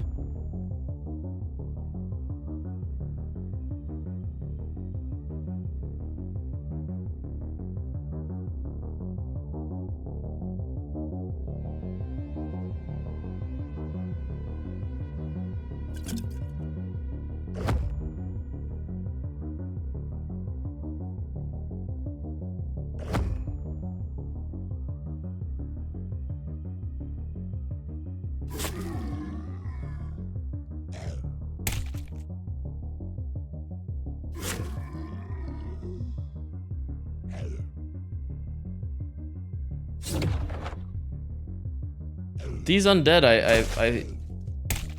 they're incredibly difficult to beat without taking damage.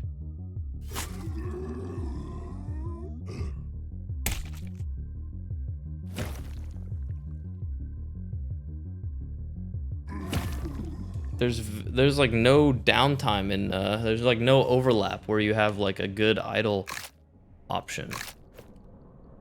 No, don't leave. I just beat these guys. I could have used 2. I mean, maybe I should have just used 2 bottles of ink because I can get a ton of ink. Is that it? Just some... It's not much. Okay, well...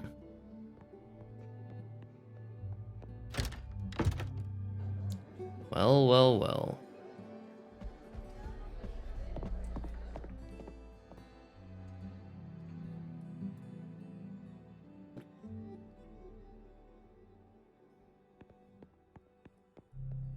What's here? Last schedule's... Oh. A hunched man in a teacher's uniform stands motionless by the door, whispering something incomprehensible. Listen to him. 1 extinguished, 2 extinguished, 3 extinguished, 4 extinguished, 5. 1 extinguished, 2. Are you alright? Oh, I just touched his shoulder, god damn it. Just be careful. As soon as you touch the man's shoulder, he pushes you away and quickly hides behind the door. How rude. You hear the locks closing on the other side. First 1 click, and then a second, a third, a fourth, and a 5th. With each click, the emblems depicting candles on your side of the door turn. Look at the floor. On the spot where the teacher was standing, you find a small gold-plated lighter. It's beautiful. You should take it. It might come in handy. The lighter's weight is pleasant in your hand. You flick the wheel and the spark it gives off grows into a green flame. Okay, I get it. We gotta light the candles that we saw. I get it. There's one.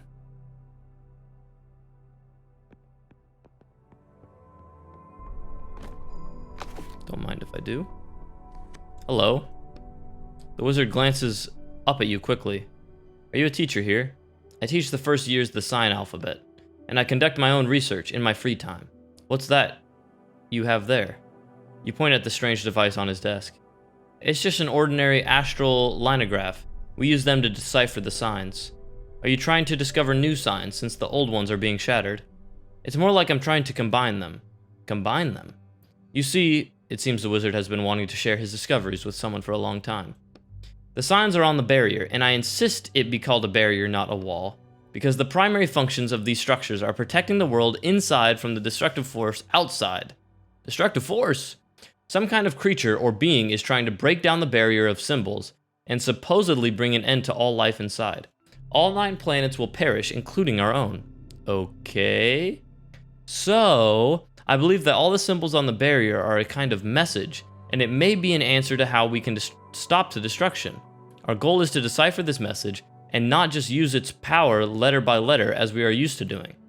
And you're the first one who realized that the letters on the wall barrier, that the letters on the barrier might form words? No.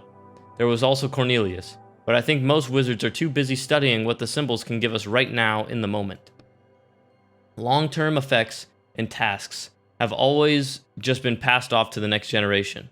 Did you say Cornelius? I just so happen to be looking for Cornelius's wand. Have you heard about its disappearance? Yes. Cornelius was the last wizard I can remember who was interested in the meaning behind the symbols. But I was never able to find his work and his wand itself. And his wand itself has no inherent value. It's a paradox. Yes, I've heard of it, the Cornelius paradox. The wizard nods respectfully. And what have you managed to find out? Firstly, that the radius of the barrier available to us is not all that big. We only see a small portion of the symbols.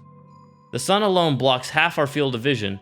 All the symbols beyond -1 degree can't be viewed without going blind. It's possible that the creators of the barrier were expecting all 9 planets to work together to decipher the message. But despite all these difficulties, I have been able to decipher 2 words. Wow! Property of. Is that all? Yes. Property of? Property of who? He shrugs. Good work, buddy.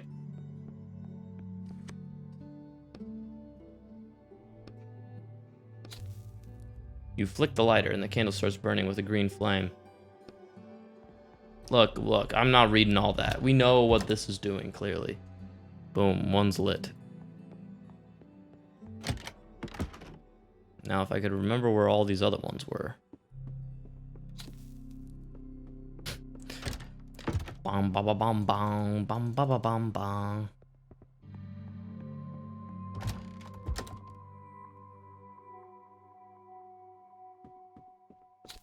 Oh, that's right. We gotta get in their desk.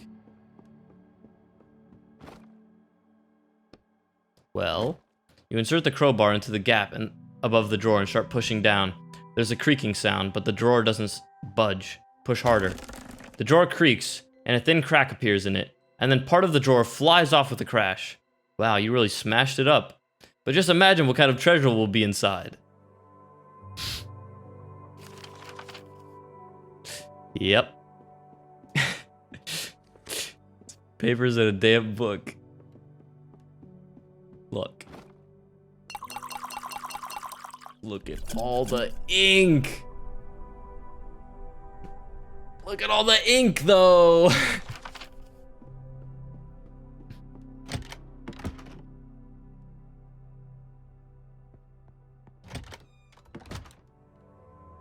You got a candle in here? You do. Was there a candle in here? There is. Look at that! Bada bing, bada boom. Barrel of alcohol. More alcohol. And this one's for me.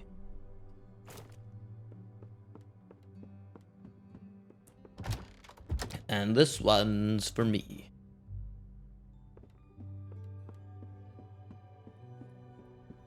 You can have a drink at the school.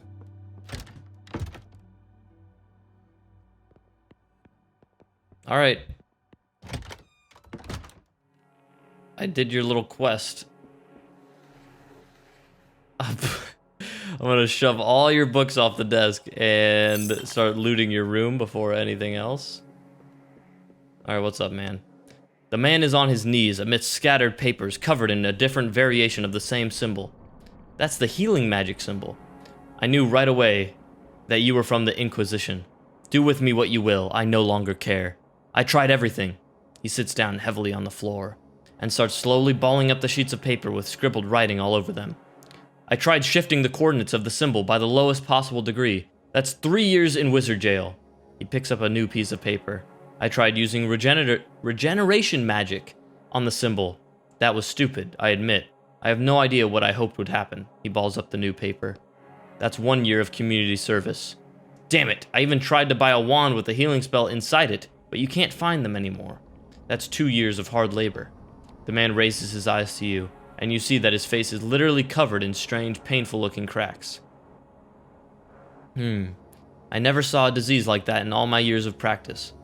Is Roderick some kind of doctor? Me for real. So you were a doctor? I believe so. The man notices your janitor ID badge and freezes. Wait a minute. You're not from the Inquisition? Nope. Then just who in the hell are you? Your daughter is worried about you. She asked me to check on you and see how you were. And judging by all this, you're not great. Yes, you're right. Out of all the damn symbols out there, the one that was keeping me alive was shattered. Did you steal Cornelius's wand? The wizard looks at you in surprise. What? Cornelius's wand? Why would I steal that? I don't know, maybe it would help you? What if there's healing magic being held inside of it? Even if there was, one spell would only last me a week. Then the sickness would come back. I finally found this chapter in the text. He has nothing to do with the wand. He's a made wizard who dies at the end of the book. Oh, good timing. Do you need help? There's no use. He clenches his teeth and convulsions pass through his body. What should I tell your daughter? It's best if she doesn't see me like this. Tell her I left the school and nothing else. What's wrong with you? This is a process that affects a rare type of wizard. They call us made wizards, since we weren't born with the particles of magic in our blood. We obtained that blood through artificial means.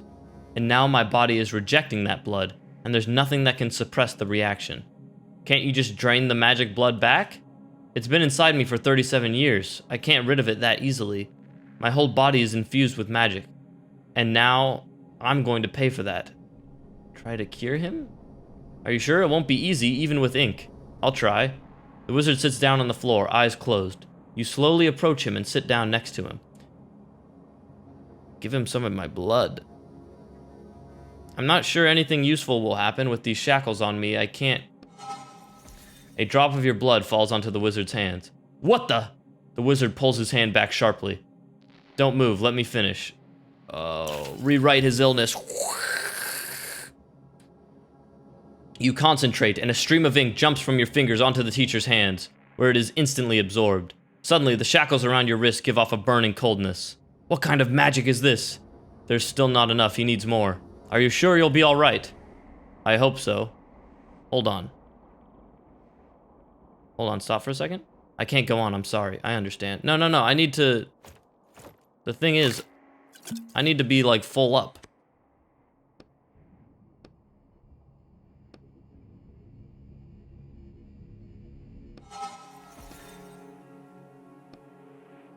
Oh my god, we have to do this again. Okay. What kind of magic is this? Give him more blood. You squeeze your hand shut, and blood starts flowing along with the ink. You can feel all memory of this illness being wiped from this world. The cold emanating from your shackles is becoming unbearable, but you're finished now. What did you do to me? He crawls away from you. It's not important. I hope you get better now. The wizard is still staring at you, shocked, trying to understand what is going on. You notice the cracks on his face starting to dissipate slightly. How are you? Are you alright? Yes, I think so. You did the right thing. I hope so. You rub your wrists, icy pain shoots through them, and the skin starts to dry and crack from the cold. We helped somebody! For once. We have so much damn ink, it doesn't... I'm like... Who cares? I don't know what you did, but I feel different now. You're welcome. I bled for you.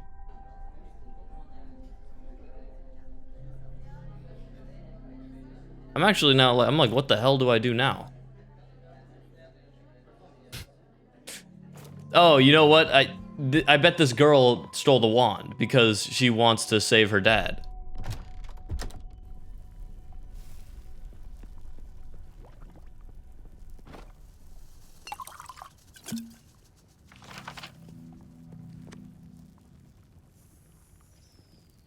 Did you find out what's wrong with my father?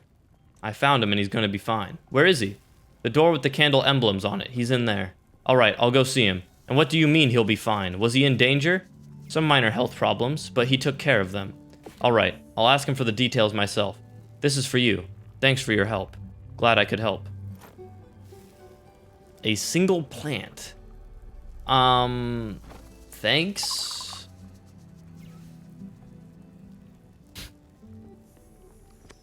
I'll go see him.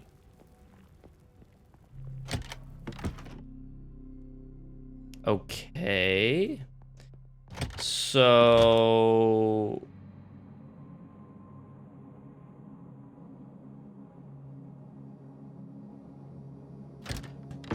Oh, maybe I can talk to Mikhail? I'm like, now what? I've solved everything. And, oh wait, Mikhail's gone. Two students are whispering excitedly to each other in the middle of the main hall. Did you hear? They found the wand thief up in the attic. Who was it? I don't know. I think it was one of the students. Both the headmasters are up there now. Did you hear that? Let's get up to the attic, quickly. You say that like you haven't already read the ending and found out who stole the wand. The truth is, you changed the plot a little with your actions, so I don't actually know how it ends yet. Can you tell me how to get to the attic? I know where it is. Up the stairs, then into the classroom on the left. The attic door is in the back of the classroom. Let's go! Let's go! I saved the maid wizard. I wonder...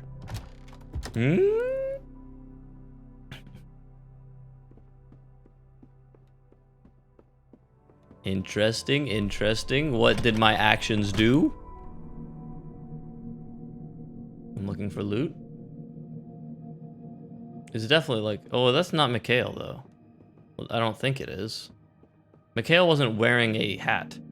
What on earth were you thinking, you little idiot? Give me the wand. I'll deal with him myself. It is Mikhail. I'll deal with him myself. Mikhail, let's calm down for a second. If any of you take even a step in my direction, I'll break your stupid wand in half. You'll both get a piece. Except for you, Scarecrow. He looks at you. What the hell did I do? Hey, I thought we were pals. Coldly, you don't know me. You don't know my pain. Looking at you, what's the janitor doing here? I heard noises and came to see what was happening. You may go, your help is not needed here. I think I'll stay. Fine then. Those boxes back there are quite dusty, get to work. I'm not a janitor. Who are you then? A plumber? Oh, yes, are you here about that clogged toilet? I'm here for Cornelius's wand. Another one, he recoils. Why do you want it? Someone's gonna pay me well for it. Ah! Hold on. When you say they'll pay you well, how much is that? Clutches his chest. Shut up! I have the wand, and I'm the one who decides what will happen to it. All right, all right. I was planning on deciding its fate quietly, by myself. But now you're involved. Hang on, I understand us three, but why do you even want it? None of your business, stay where you are. Let's just calm down and... Nobody move! The old man suddenly pulls a revolver out from under his robe and starts waving it around in all directions. For someone who doesn't like technology, he sure doesn't trust magic when the cards are on the table. Either you give me back the wand, you little cretin, or you'll be sorry. Oh, damn! Where the hell did you get a gun? He claps his hands to his head. Calm down, just calm down. Grinning. I thought you were opposed to technology, old man. Give it to me! He reaches out for the wand, keeping the revolver aimed. Take the gun from the old man. You quickly take the revolver from his grasp. Mikhail flinches, expecting you to attack him too. Stop waving that thing in my face. Hey, give that back. Mikhail bends Cornelius's wand enough for it to crack slightly. At the same time, you hear an echoing noise ringing out from somewhere up above. Everyone freezes. Do you think this is a joke? I'm so sick of your sniveling. And your panicking, you little... And your weird head. What? Oh man! How are you gonna do that? You made Etienne...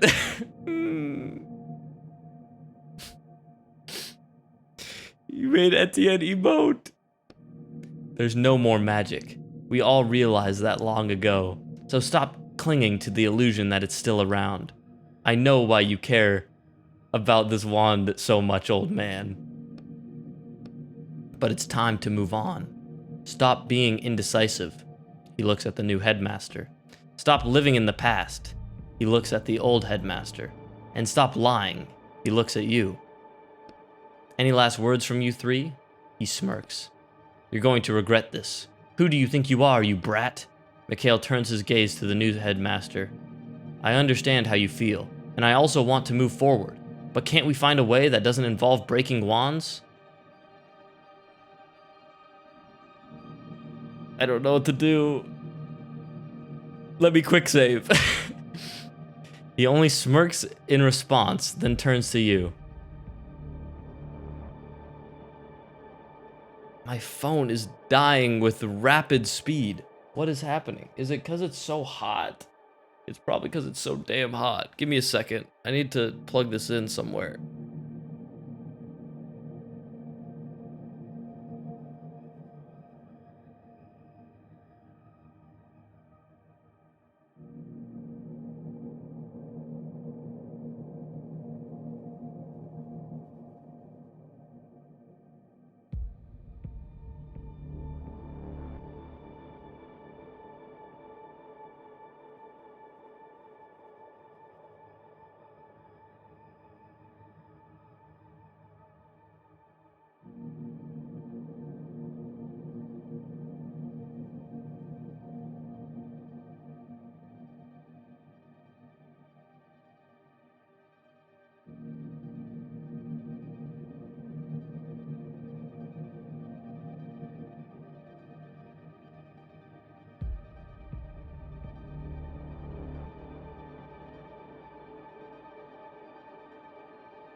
Okay. Oh my god. I looked everywhere for my charger, and then I remembered weeks ago it was in my car. I had to run all the way downstairs. And then all the way back upstairs. Oh. Okay. All right. We're charged. We're hooked up to the portable charger. We should be fine.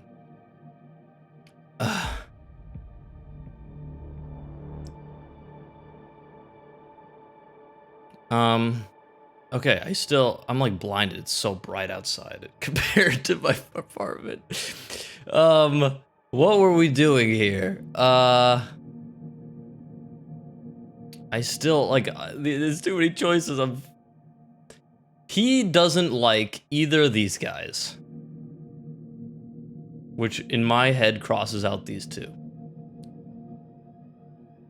This one seems dumb. It has to just be this. You think you know everything about magic, huh? Oh, yeah. Trick him. But did you know that it's not dead?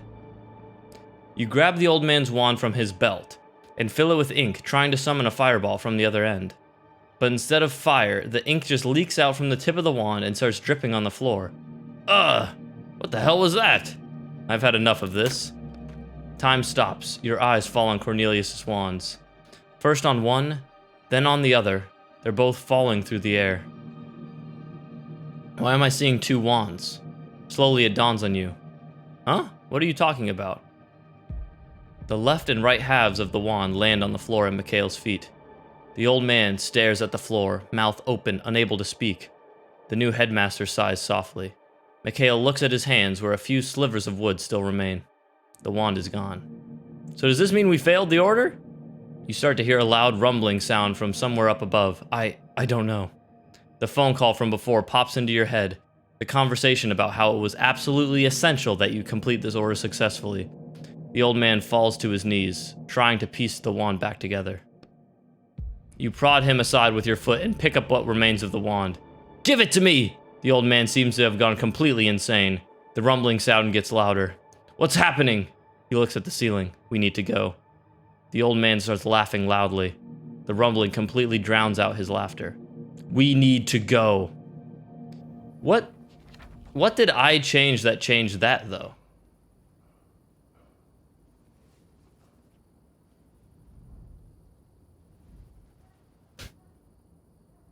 That's not great.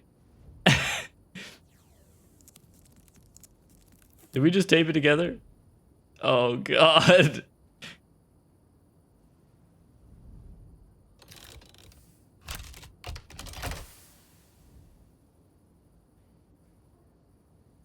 Please don't.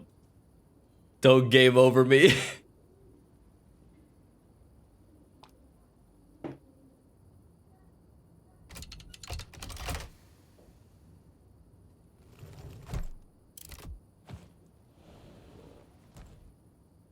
You think they're gonna be okay with this?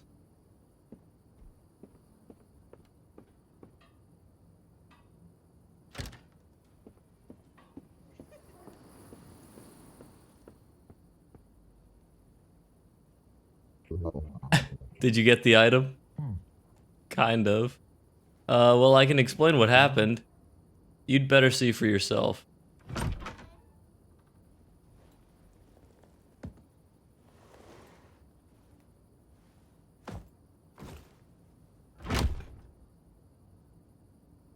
Uh-oh. It feels like that's outside.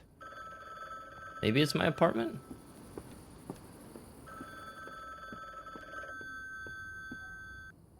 Well, here we go. Hello? What the hell were you thinking? I'm not even sure what I did wrong. A month later. Me heavily drinking. Damn, my head is killing me. That might have been scripted, actually. Judging by the achievement that I just got.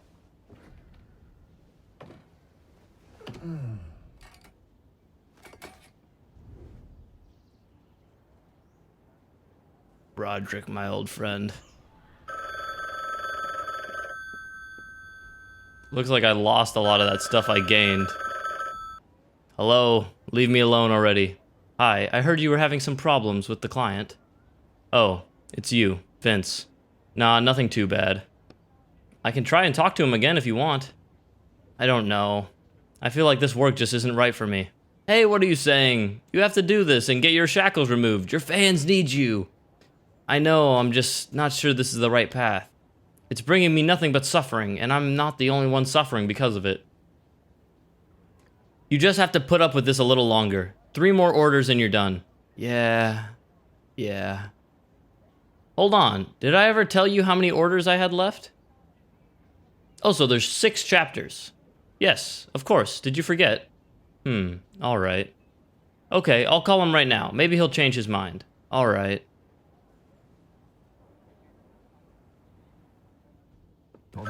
Thanks for joining me, friend. I hate the phone fucking noise. Drive me crazy. Hello? Silence. Fine. I want to give you one more chance. You? I'm ready.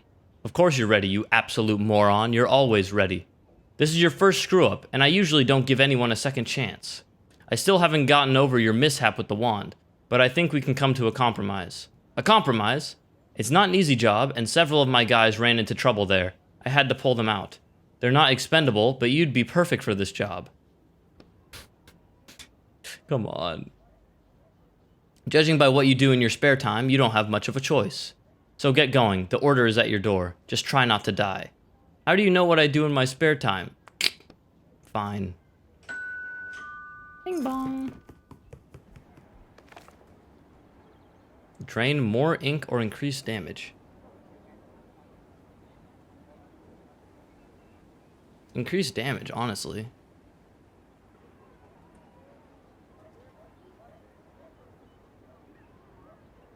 Because I find I do more searching than the average gamer. I ended with so many ink bottles at the end of that. I should have just been consuming my ink bottles like crazy.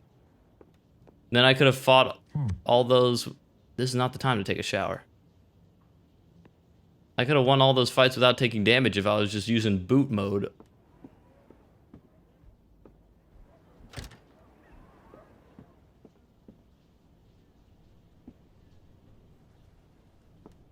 My man Etienne has been doing some damn drinking.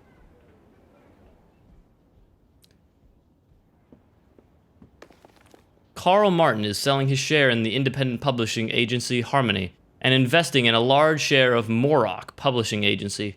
Initial information states that Mr. Martin is entertaining the possibility of joining a more major and stable player with successful and high potential projects.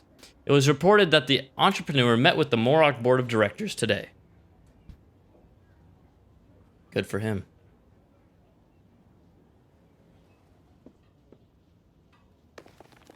Bar tab from Alt Bliver Fint. Red wine, 4 bottles, 525 euros. Holy fuck. Cheese plate, 43 euros. Broken wine glass, 300 euros. How the hell are the damn wine glasses the same price as the bottles of wine? Broken porcelain plate, 112 euros. Broken decorative vase, 511 euros. Broken bar stool, 568 euros. That doesn't make any sense. Broken 2-person table, 1,800 euros. Moral damages, 5,800 euros. You gotta be crazy, man. What are you doing, Etienne? We don't have money. It's easier to get a new one. We don't have the kind of money for this.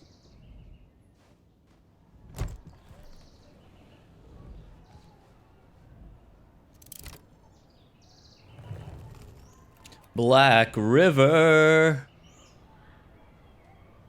I can't read anything.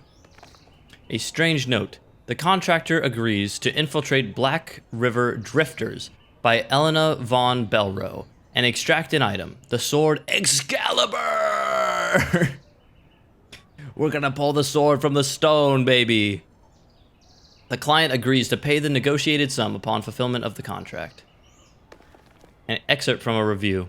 However, drawing parallels between dogmatic faith and programmed AI commands is certainly an interesting exercise, especially for a subject that's already been done to death. Sands Magazine gives it a 3 out of 5 stars. I love that a lot of these books that we're going inside are books that are like mid. Like, it's not like, hey, we got this fantastic book and we need you to like go inside. It's like, hey, here's this like fucking off-brand, done to death piece of shit. The kitchen. Closed. More renovations. No, I need the bread that's in there. What the hell happened here? Someone's doing serious renovations. The kitchen? I haven't talked to my boy. I forgot. Unless I need something from them, they'll never answer the door. How's the downstairs looking now?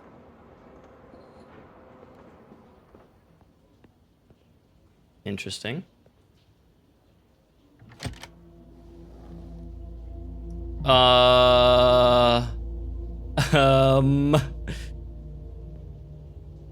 Music changed. I also got an achievement.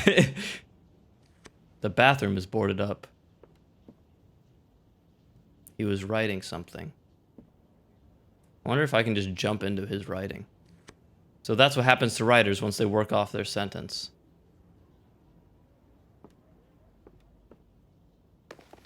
A blank book. My neighbor tried to start writing it.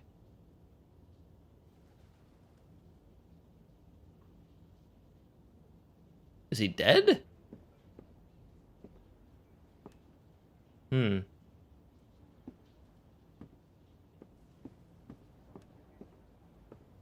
Doesn't seem like there's anything else. Maybe there will be at some point.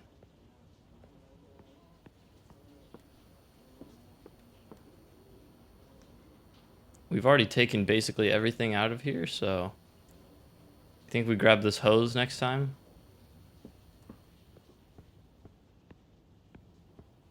All right, let's go.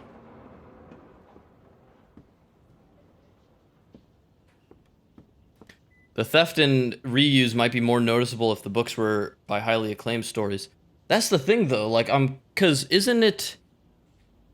It's weird, right? Because when we finished the book about Thor's hammer, like, we got a newspaper later on about someone using that concept in their book, and it was like, oh, more derivative nonsense or whatever.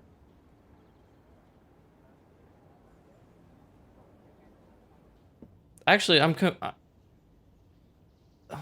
like, actually, now I'm confused. I'm like,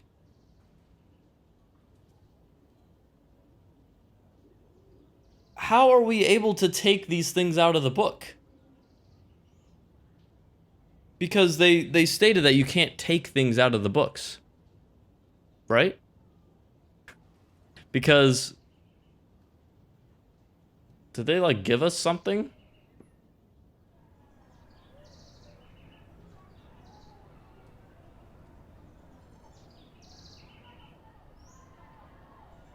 We can't even take food out of the books. But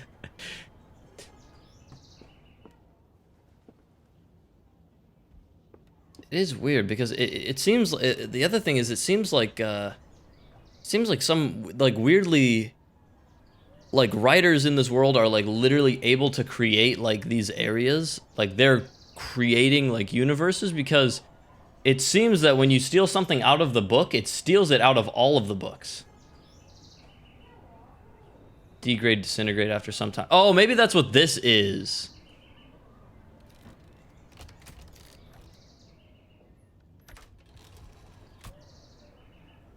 This is meant to like somehow keep them stabilized for longer. All right, let's go. Into Black River.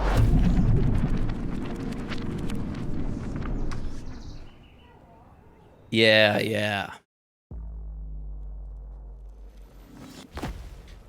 2 chapters a stream seems pretty good pace, especially for my damn throat. Landing on a metal floor isn't all that great, I'm guessing. Oh, hi, Jack. I'm Roderick. Right. It's just been so long. It's been a week, hasn't it? Like usual? That's so fucking funny. Well, there was a little setback with the client. Is that booze I smell? No, I just haven't washed this jacket in a while. Did you have problems because of the wand? Yeah, kind of. But we're back in business now. Today we'll be looking for Excalibur. The sword? Are you sure we're in the right book, if we're looking for a medieval sword? We'll find out once we take a look around. Intruder alert. Identify yourself or you will be punished by the might of the Seekers of the Worthy. Say my name. The voice is coming from a strange face on the wall that peeks out from the cables like a spider in its web. Etienne. Etienne, I shall hear the will of the worthy and decide your fate. Have patience. What the hell is going on? The short version is, this is a pilgrim ship, and they're very serious and strict, so cut it out with the jokes. I'm not making jokes. Shh! So where's Excalibur, and what's this worthy have to do with anything? What do you think the worthy is worthy of? Worthy of Excalibur? Mm-hmm. The worthy is the one who can pull the sword from the stone. They're flying around the universe on this ship looking for that person. I remember there was an old legend, or tale. I think the new author was also working with the walkers to get the sword. And now it's our turn. The worthy has spoken to me, finally. Tell me, Etienne, are you prepared to join us pilgrims sailing this black river in search of the worthy, and give your life in the pursuit of our goal? Yes! I, the navigator, greet you, Acolyte Etienne. Welcome to our temple and home. Now get to work, as our ship requires constant inspection. Sounds good.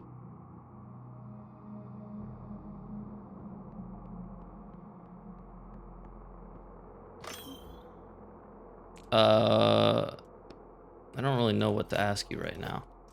Let's check out the cells, I guess. Oh, Jesus Christ. We gotta start. I changed my mind. I changed my mind. Cooling system.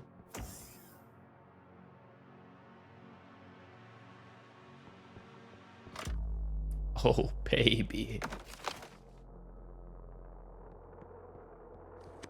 Looks like a cooling device.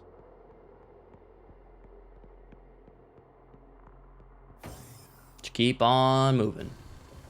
Engine room to cells. Here's somebody. Oh, never mind, they're not. Hang on, what's that sound? What sound? Oh, shit! Watch out. Damn. Acolyte Samsa, begin repairs immediately, in the name of the worthy. Oh, elder brother, I cannot. What is your reason, Acolyte Samsa? I need help. You still have your limbs. That means you are able to do the repairs. I cannot stand. Is something pinning you down, Acolyte Samsa? I must have internal injuries. My ribs.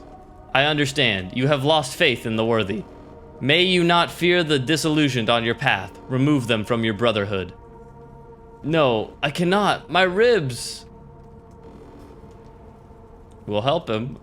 2 steps bring you close to the wounded man. The Acolyte's eyes are full of animalistic fear as he stares at a spot near the ceiling. Get his suit off. We need to assess his injuries quickly. Yes, right away. A bright red beam shoots out of nowhere, leaving a glowing glare on your retinas. When you manage to blink it away, you see Acolyte Samsa's unmoving body has a clean hole burned through the back of his head. What the hell? Acolyte Etienne, begin the repairs immediately in the name of the worthy. Yes, sir. May the worthy gaze upon you and guide your hand as their own. You look at the panel by the ceiling that the beam came from, and your hands instinctively reach for the back of your head. Yeah, we should probably hurry with those repairs. Oh, over here. Oh, crate. Yoink. Alright, engine. You look at the glow inside the engine through the dense wave of heat. It's molten metal. You should hurry before the core melts. So what's the problem? I don't know. The author was very vague in his description of the engine. Look inside. You lean forward and look into the engine's dark opening. Rubber hoses, metal pipes, pistons, belts. Surprisingly, it all seems to be in good shape. Everything inside looks intact. So why is it heating up so much? Use my hands. You reach for the closest moving part of the engine. As soon as your hand touches the metal, you pull your fingers back sharply and step away. Damn, that's hot. Maybe it's supposed to be molten hot. It's a spaceship engine, right? Yeah, and that alarm is normal too. And these lights are just flashing for the fun of it. Acolyte Etienne, was it your hand that caused the engine temperature to increase?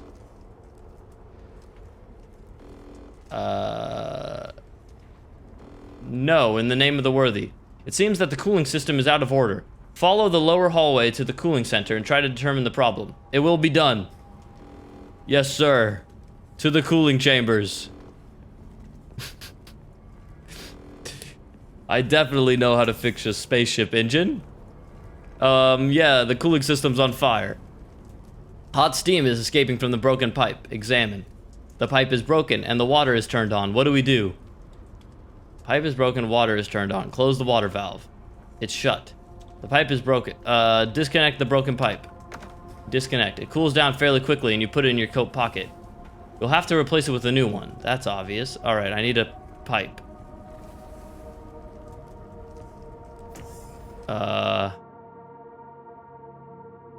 Navigator. Nope. I'm like, I need directions to pipes. Where do you keep your pipes? Locked, locked. Repair module locked. Okay, well, let's try this. Everything's locked. Push red button. Message appears. Brother, place the broken object in the slot and it will be restored to its former appearance. Sick. Restored pipe. Wow, it even recreated the rust on it. I guess that's how it looked before the explosion. Not bad. Alright, sick. That's actually a pretty sick machine. Just put a broken item in. Comes out fixed. Maybe I could just stuff myself in there. Alright, connect repaired pipe. Is that everything? Not quite. Check the equipment again. Maybe we're missing something. What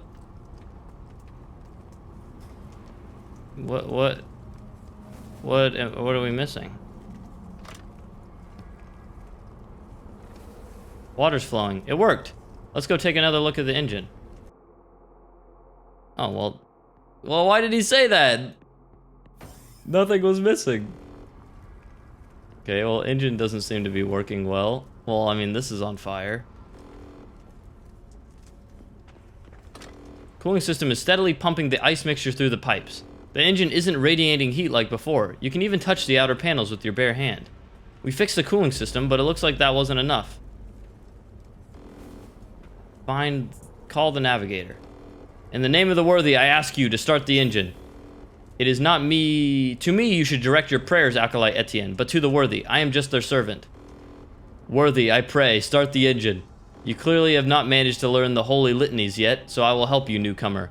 Repeat after me. By the will of the worthy, I pray for the flame to obey my will and activate this mechanism. By the will of the worthy, I pray for the flame to obey my will and activate this mechanism. Something inside the engine starts rumbling discontentedly, gaining momentum. Suddenly, a shrill noise fills the room. Acolyte Etienne, you do not have enough faith. Oh, come on. My faith is stronger than ever. I believe in the worthy with my whole heart, my whole soul, with every cell in my body, I believe.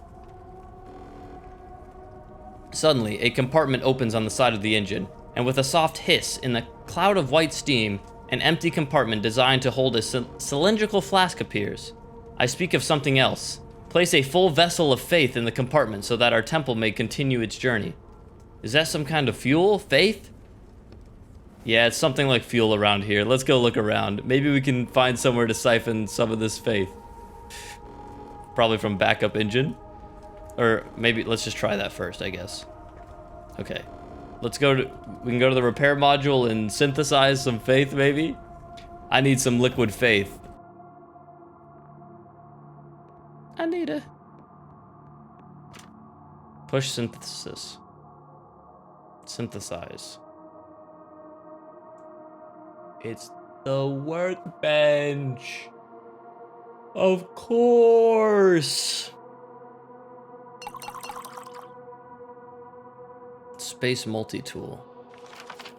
Alright, well...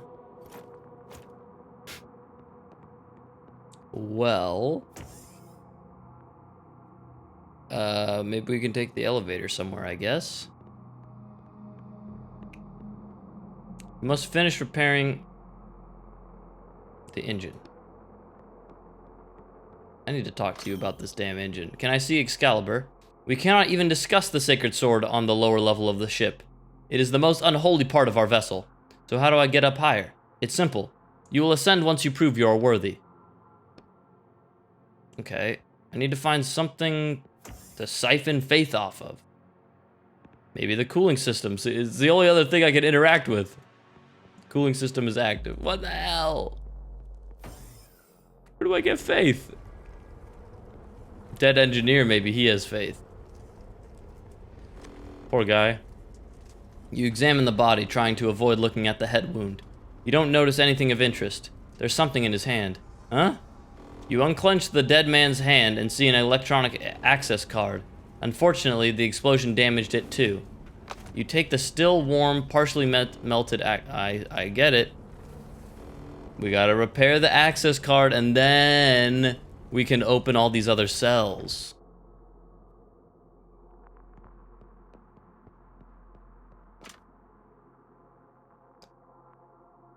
Alright, here we go, here we go.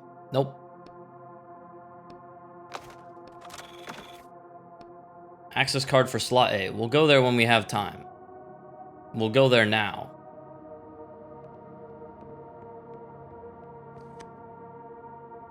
Cell A. Access granted. Please tell me there's faith in here. Silver bars. Is that 5? It is. Cryo capsule. A woman is lying in this tightly closed capsule, eyes closed and lips rapidly and soundlessly moving as she recites something. Examine capsule. Is full. Oh, examine. The capsule is full of electronic equipment and tubes leading from the woman to a glass vessel that is slowly filling up with a glowing liquid. Fucking hell, man. They have people like praying in these cryo tubes to create faith. This is what we're looking for. They call it faith. Is it coming out of her? Don't think about it. The vessel is almost full. You can take it. What will happen to her? You glance at the woman behind the glass screen, who continues her silent recitation. She'll be okay. Remove the vessel of faith. You slowly pull the glass vessel of liquid out of the machine. The woman in the capsule pauses for a moment. A new empty flask appears where the old one was. The woman returns to her original state. Alright. Well, I'm glad she's doing fine. We will be synthesizing our space multi-tool.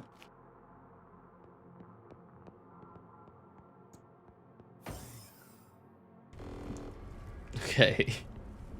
Finally. Fix this engine.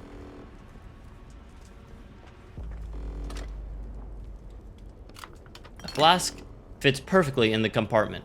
You push down a little harder and it gently settles deeper into the machine. As soon as you take your hand out, a thick round hatch cover slides over the compartment. Try to remember the prayer yourself. Do you remember how it went? Something about flame and mechanism. Oh, and don't forget the worthy. Let me just find that part. By the will of the worthy, I pray for the flame to obey my will and activate this mechanism. By the will of the worthy, I pray for the flame to obey my will and activate this mechanism. A roar starts building inside the engine and then suddenly bursts out. The pistons start moving. A steady hum fills the engine room. May the worthy bless you, Acolyte Etienne. The engine is working correctly again. Your work here is done. It is time for you to ascend. You start looking around nervously, bowing your head slightly. Ascension is the right to climb higher, to the middle level of the ship. Ah, of course. You may use the elevator to ascend. And the sword, Excalibur, the location of the sacred sword will be made known only to those who have proven themselves worthy of that knowledge. The navigator's voice is always cold and mechanical, but he says this phrase in an even colder voice. Well, let's go to the elevator then.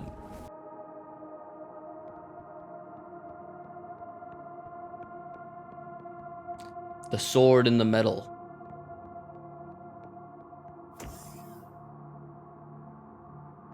We're here in a floating death trap, a space church.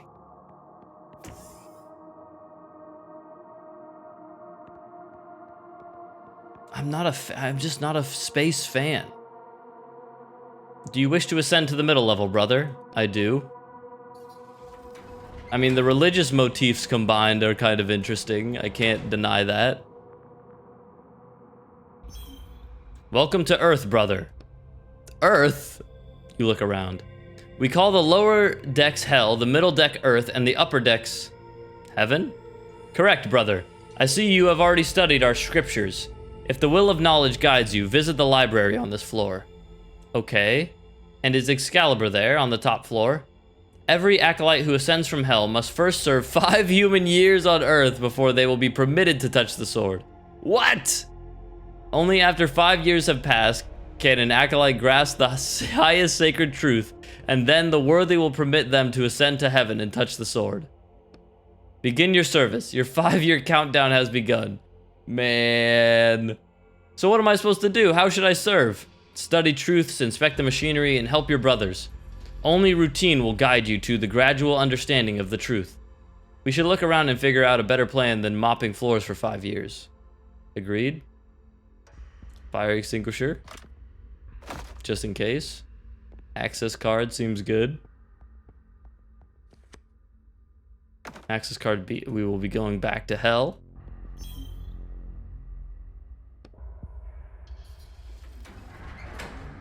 Take me to hell. I went to hell and back to hell and back to hell and back. I went to hell and back to hell and back. Unknown error, access denied. All right. Excuse me? I was gonna say, what's wrong with my card?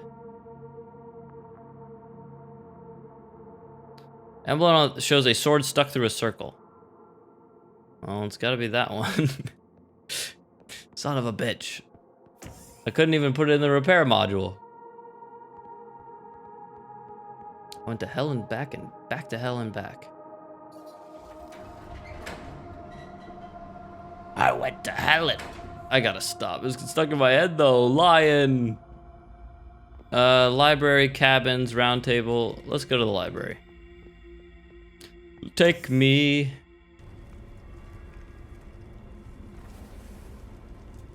The hell's happening in the library? There's damage here too. I guess the engine must have really flared up. You should hurry. If the fire spreads to the library, all the scriptures could be ruined. Fire extinguisher.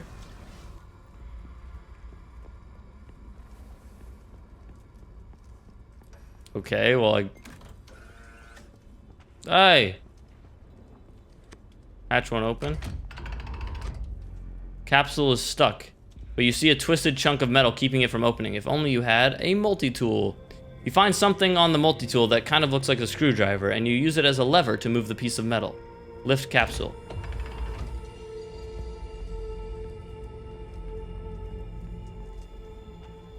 Oh. Can't really get over here. There's a vent. If my hand, O worthy, prevents me from serving you, I will cut it off like a withered root. Let's write that down.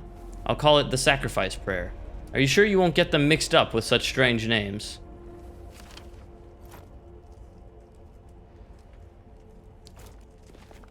To hear the words of the past...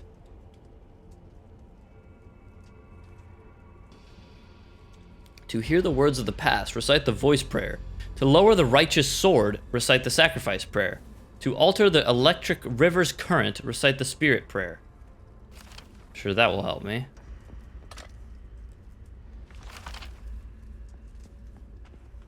I guess I need some kind of prayer. I need a miracle, literally, to get that gone.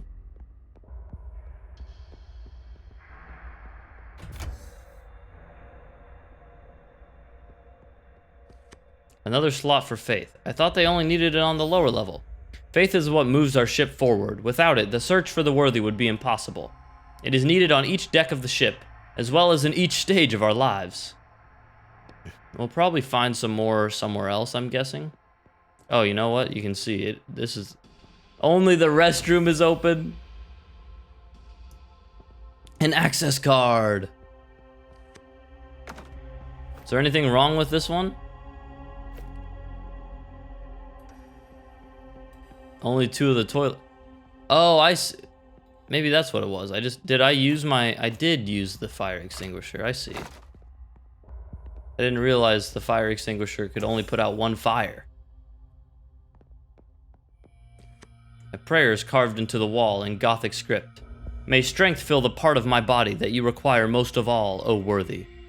That should be easy to remember. I'll write it down. It's the spirit prayer.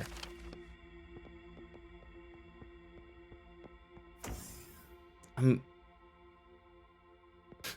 very confused. It's a neat concept, but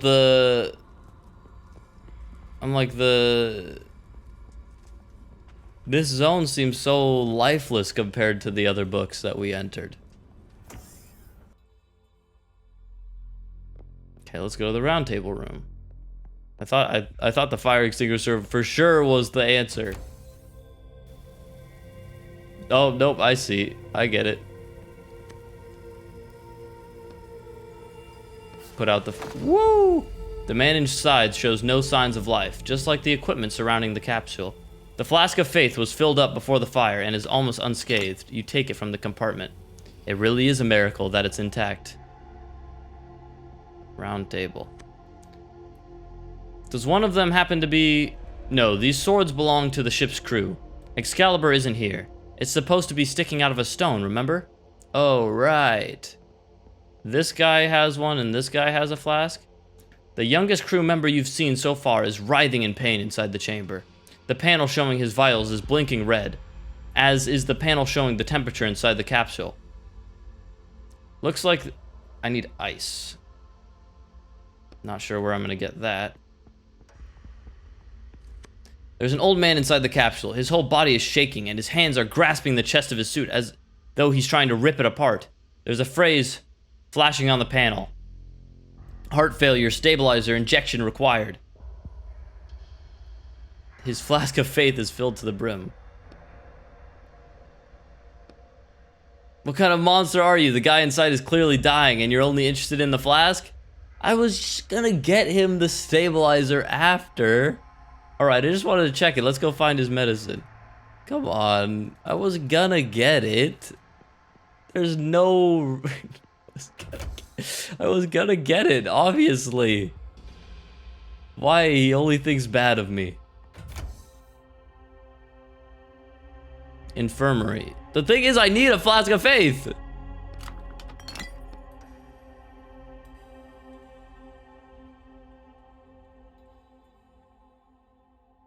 Hold on, I gotta read my notes. If my hand prevents me from serving you...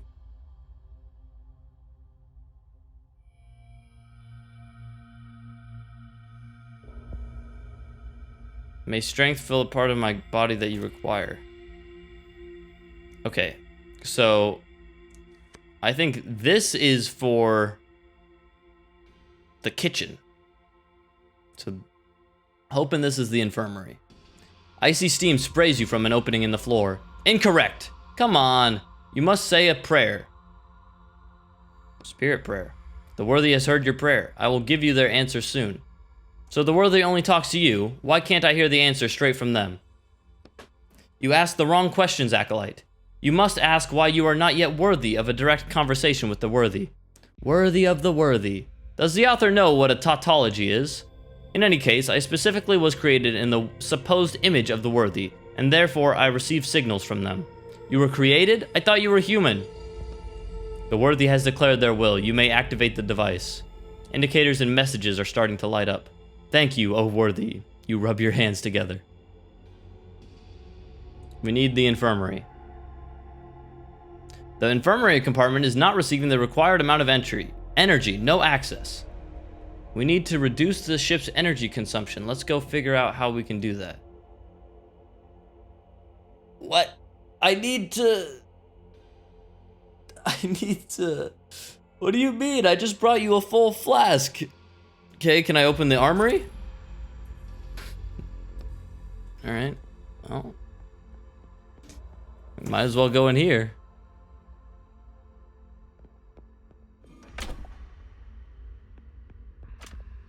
Silver bars. A new prayer. Another prayer. And the voices of their disciples will resound from along the Black River, from shore to shore, from source to mouth. Let's write that down. Voice prayer.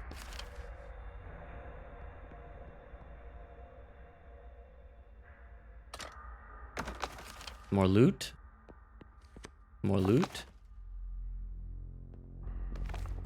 Part of a note. It underlies the fact that there was a sharp increase of suicides on Earth after our crew took Excalibur off the planet. Can I lockpick? Oh, weird.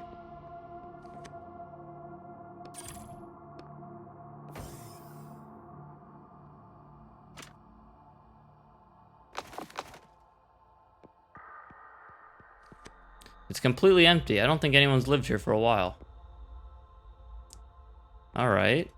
I thought these were all going to be cells with people gathering faith, but I guess not. Can I synthesize anything new now? Could I synthesize a bottle to put my ink in, please? I need ink bottles. I know there's gonna be combat, probably, maybe. On the side of the massive cannon, you see a control panel. The panel is inside a decorative metal frame with a floral motif. How does it turn on? Maybe it runs on faith.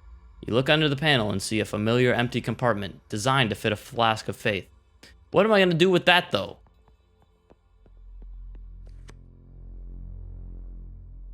Okay, there's an access card in there. Touch the beams. Acolyte Etienne, this barrier will disintegrate you entirely in 1,000th of a second. I advise you not to touch it. You jerk your hand away and take a step back too, just in case. Why are there beams in the middle of the room that can disintegrate me in less than a second? For safety purposes. Access to this part of the deck is restricted while the cannon is active. The cannon isn't even turned on! I get that, but why? For safety purposes.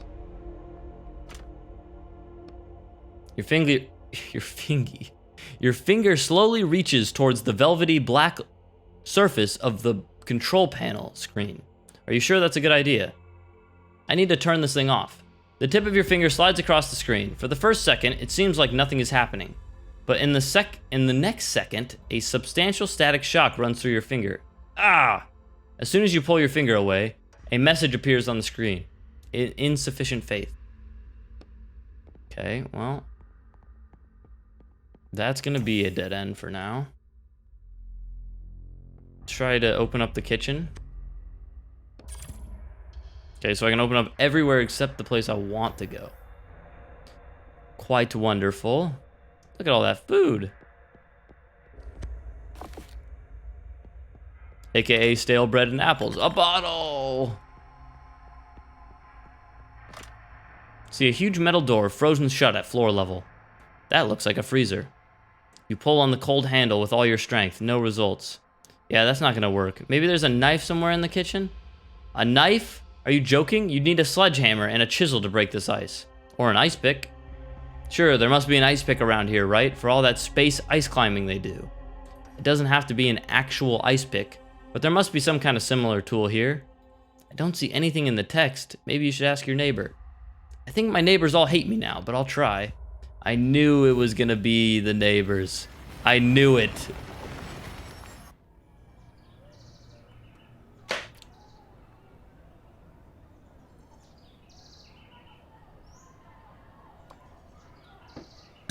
Oh my goodness. Okay.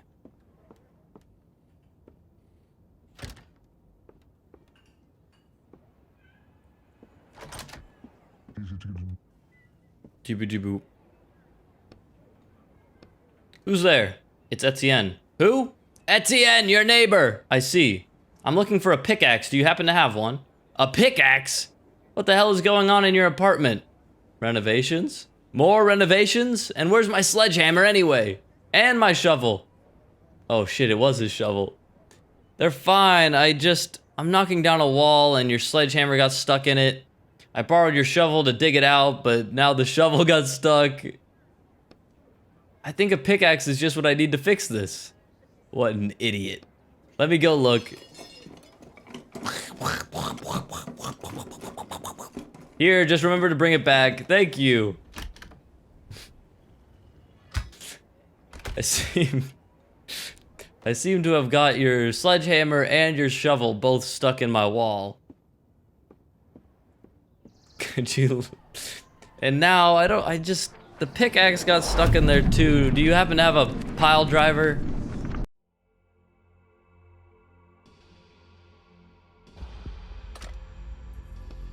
You raise the pickaxe over your head.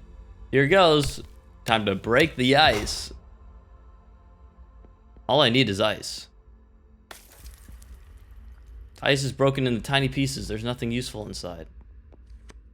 Ice, that might come in handy. What for? To cool something down later. You'll find out. Fine. The giant block of ice takes up the whole corner and glares unkindly at you. Well, do it. Raise the pickaxe over your shoulder. You swing gently, and the sharp point of the pickaxe digs into the ice, leaving the tiniest notch. Over my head. Only as much strength as needed. That's your motto. With a measured swing, you raise the pickaxe over your head and drop it onto the block. I'm not trying to break the whole thing. I'm just trying to knock a little piece off. A thin crack appears along the edge, and a large chunk of ice falls to the floor with a crash. Not bad.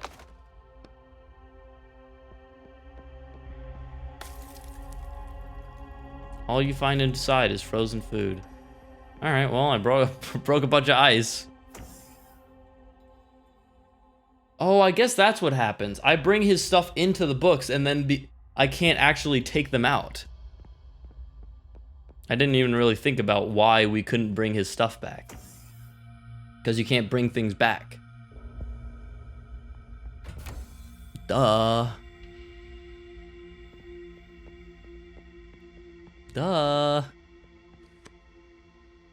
Don't worry, buddy. I got you some ice. You pour ice on the capsule. The ice sizzles, then quickly starts melting. The temperature slowly starts to fall, and as soon as it reaches a normal range, you open the capsule. The man's eyes are still closed, but at least you saved him from suffocating in that heat. Should we leave him like this? Yeah, let him get a little fresh air. Take the flask. Thanks. You nod at the still unconscious man. So, okay, so now I need to figure out... Can I just put this in here?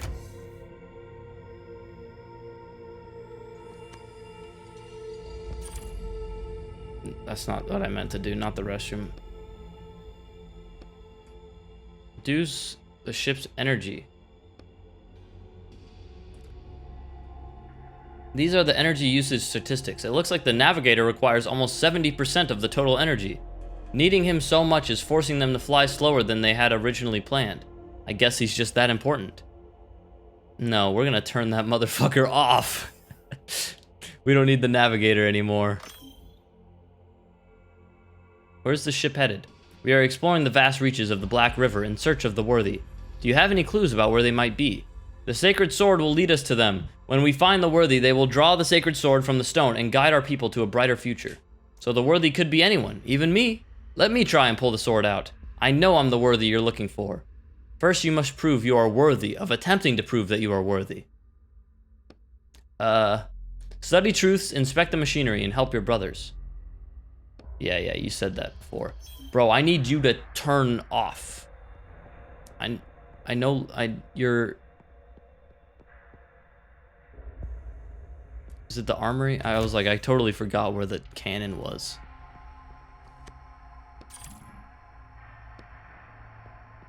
Maybe the cannon will shoot the navigator. That would be amazing. Insert a flask of faith. The flask of faith settles deep into the cannon. The panel starts flashing almost immediately. Blue and green symbols form patterns and then fly apart, forming several rectangular buttons. Okay, what now? Try touching the words. That seems to be how they do it in the book. Touch the message and say a prayer. Set target, navigator. As you choose the first option, you see the buttons transform into a complex grid with several moving dots on it. Just don't shoot anyone.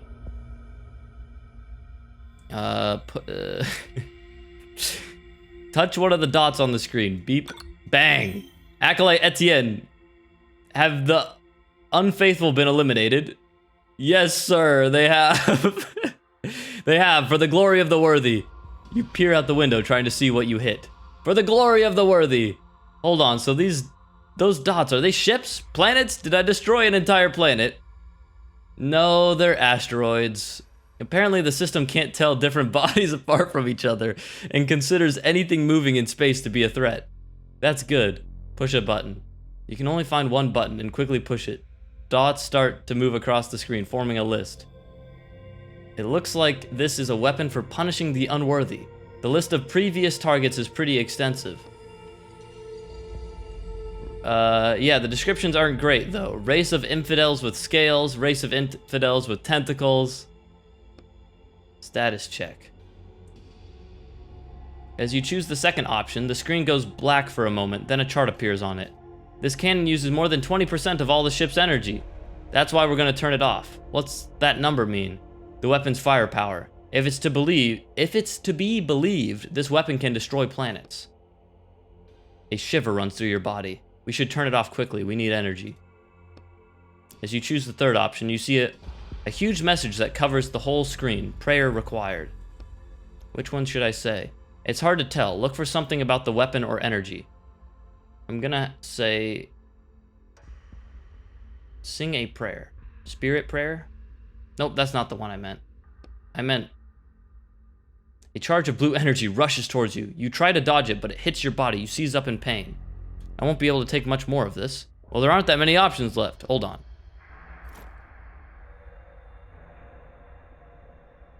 What did I just read? Spirit?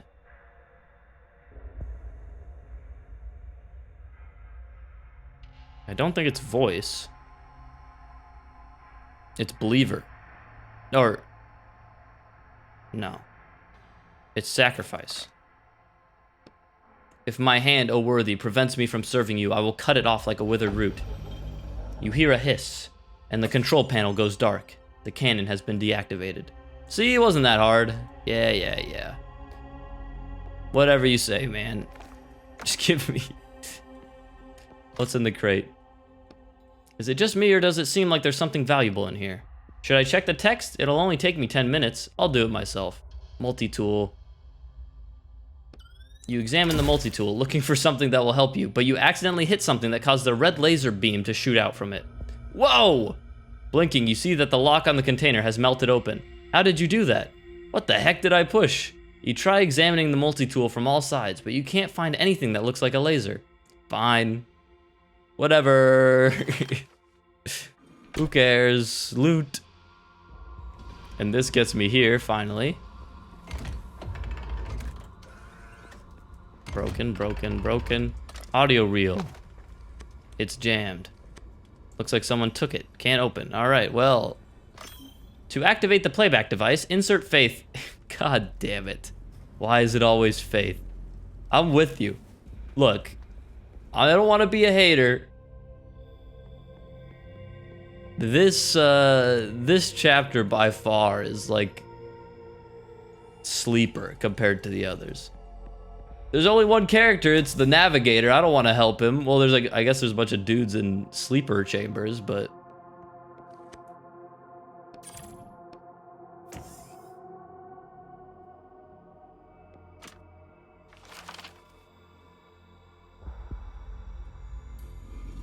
I'm like, where do I move this? An elegant chest stands in the middle of the room. It looks as though the whole cell has been built around it. A red light starts glowing on the device. Another one, exactly identical, lights up on the chest. You bring the multi-tool close to the chest and it opens on its own. How convenient. What's inside? a med kit and some stuff. So we don't even need to get into the... We don't even need to get into the infirmary? You're not wrong. Etienne is about the person to person. And again, I don't think he is a bad guy because he was cautious in the next one, but he was cautious because he cared. Like, he didn't want to fuck up again. Okay, so now we can go to the infirmary also. Is this also just gonna have a med kit? Oh god, the infirmary looks fucked up. Near the wall, locked container labeled medicine, multi-tool. You find a long probe on the multi-tool that you might be able to use as a lockpick. As soon as you insert it into the lock, something clicks and the lock opens on its own. It picked the lock itself? You look at the device proudly. Yep. You're standing in front of a huge shelving unit. The control panel next to it is illuminated. The first thing you notice is 3 blue numbers. Beep. The inside is made up of neat square compartments with different types of bottles in each one. You pick up the closest one and read the old-fashioned paper tag, dandelion leaf. Folk medicine, in the space age. It's empty. You put the flask back on the shelf. How about we check the others?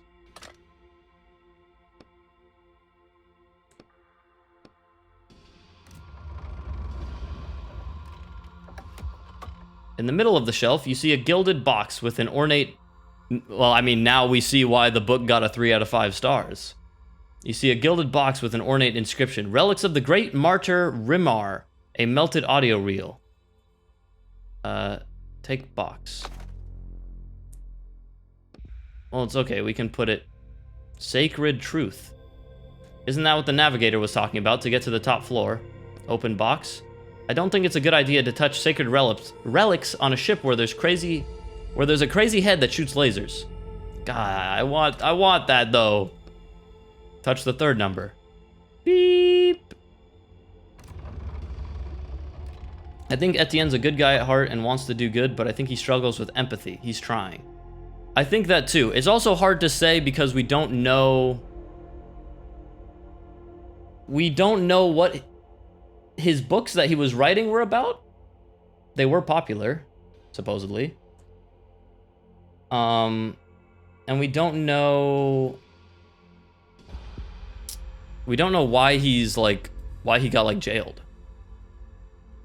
Dozens of mean-looking metal syringes stare up at you from under their glass caps. They are each filled with a greenish liquid. Stabilizer.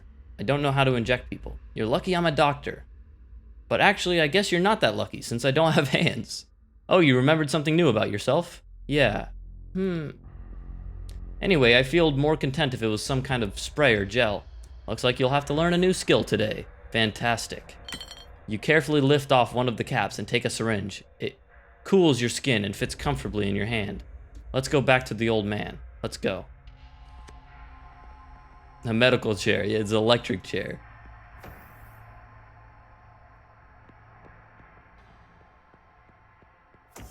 I forgot, we didn't need a med kit, we needed stabilizer.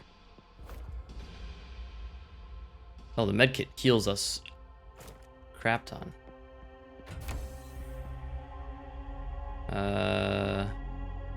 You.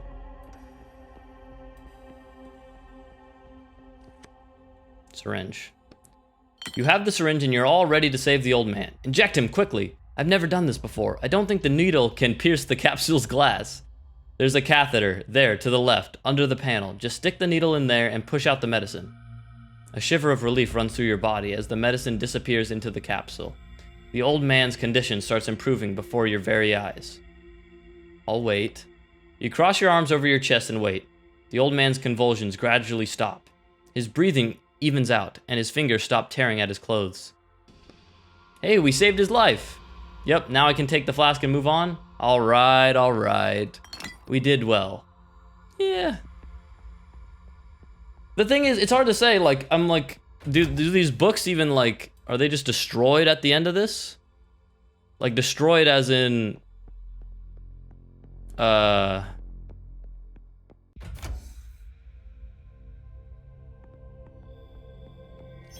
Because,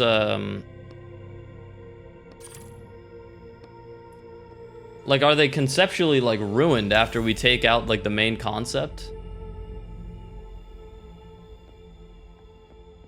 Okay, so I have a few things I want to do before I head upstairs.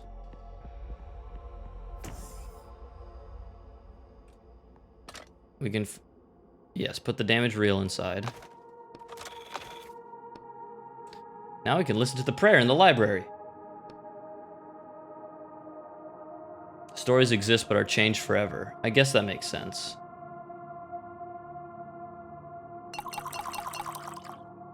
Boom, boom, boom.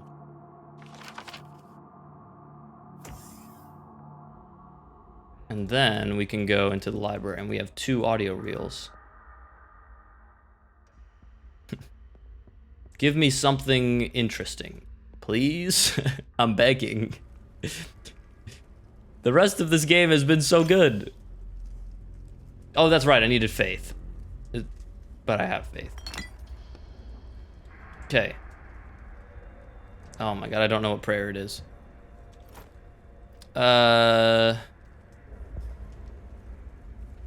Voice prayer. You may activate the device. Thank you, O worthy. It looks like we can use this machine to listen to audio reels recorded by members of the crew. There might be useful info on them. What wonderful technology. It's just an ordinary audio player. Wasn't there anything like it in your book? No. Although considering where we are now, nothing should surprise me. It's surprising that they're using an audio reel in a spaceship.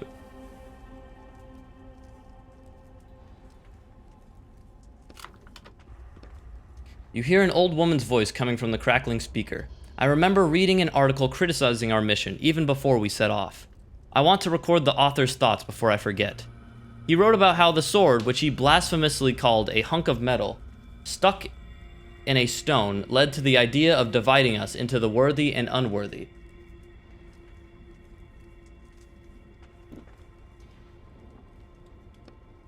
Gradually, people who understood that their chances of being found unworthy were extremely high found ways to avoid the test, coming up with crazier and crazier excuses to keep from being stigmatized as unworthy. This hunk of metal, which allegedly got stuck because of shifting stone slabs, caused a general acceleration in the development of interplanetary travel, which eventually led to our departure. However, sometimes even I begin to wonder. The recording cuts out. They developed interplanetary travel because there was a sword stuck in a stone. You hear an old man's weak voice coming from the crackling speaker. O worthy, I pray to you. It is not your strength I desire. All right. You write the words on a piece of paper held against your knee, but the responsibility that falls on one who is bold enough to raise a blade above themselves. The voice cuts out. Then you hear the sound of the elevator opening and the navigator's voice from far off. Is this the sacred truth the navigator was talking about? If it is, then we won't have to work here for 5 years. Let's go to the elevator. I think we'll be allowed up to the sword now. Alright, I guess.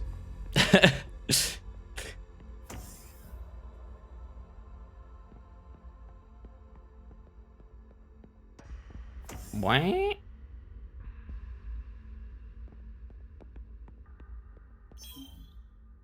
You wish to descend to the lower level? No, actually I learned the sacred truth. I'm listening, Acolyte. You clear your throat, glancing surreptitiously at the paper in your hand. O worthy, it is not your strength I desire, but the responsibility that falls on one who is bold enough to raise a blade above themselves. That is, indeed, the sacred truth.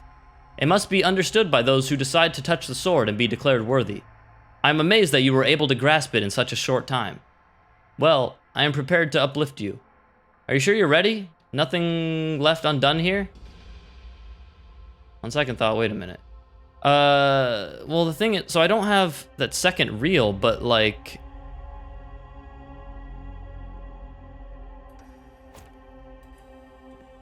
But, I'm like, is it worth it?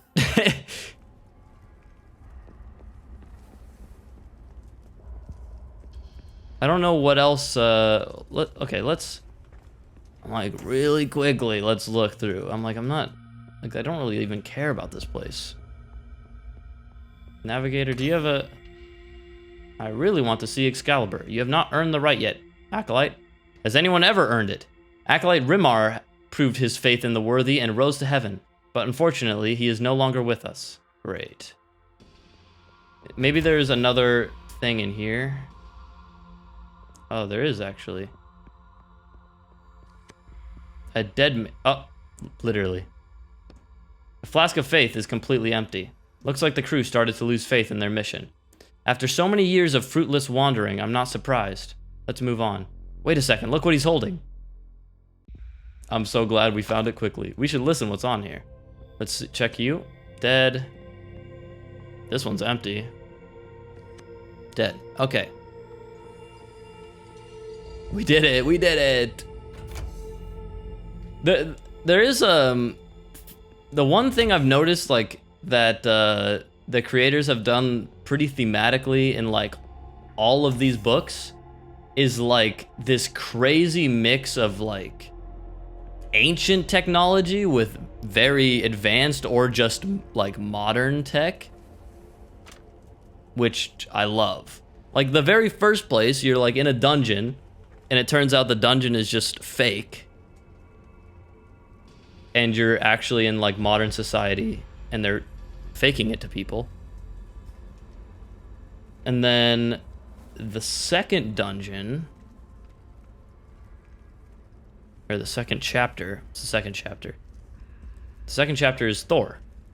So then you have Thor, obviously you have ancient Greek gods, but they're working with robots and this metal factory. And then the third one, you have magic, like literally magic failing to technology and trying to struggle with that. And then you have this one, which is the story of Excalibur, and no one being able to find the worthy king of Excalibur, literally creating like planetary Norse gods. What did I say?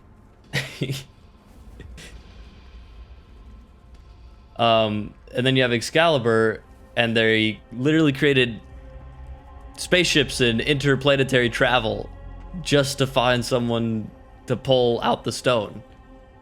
I said Greek, oh my god. That was definitely just a slip of the tongue. Please believe me. Warning, the material you are about to listen to was recorded on Earth, and we consider it to be against our faith and our mission. You hear a middle-aged man's voice coming from the crackling speaker. In my attempts to analyze the influence of faith on our technology, in light of recent events, I came upon an interesting detail. After all, behind all technology stands the Lent machine, which has proven a 2% error rate. That means there's a 2% chance that the base algorithm that every machine, every computer is built on, is capable of making a mistake or failing. The uncertainty and unpredictability that this fact imposes on seemingly faithful and reliable machines creates space for superstition. What if I pray and the mistake doesn't happen? What if I perform a ritual, cross my fingers, and the mistake doesn't happen? The recording ends. I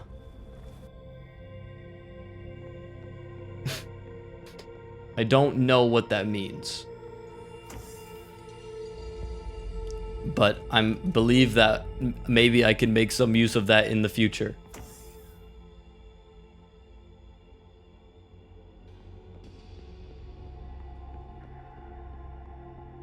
Yeah, I think it is a great, I'm ready.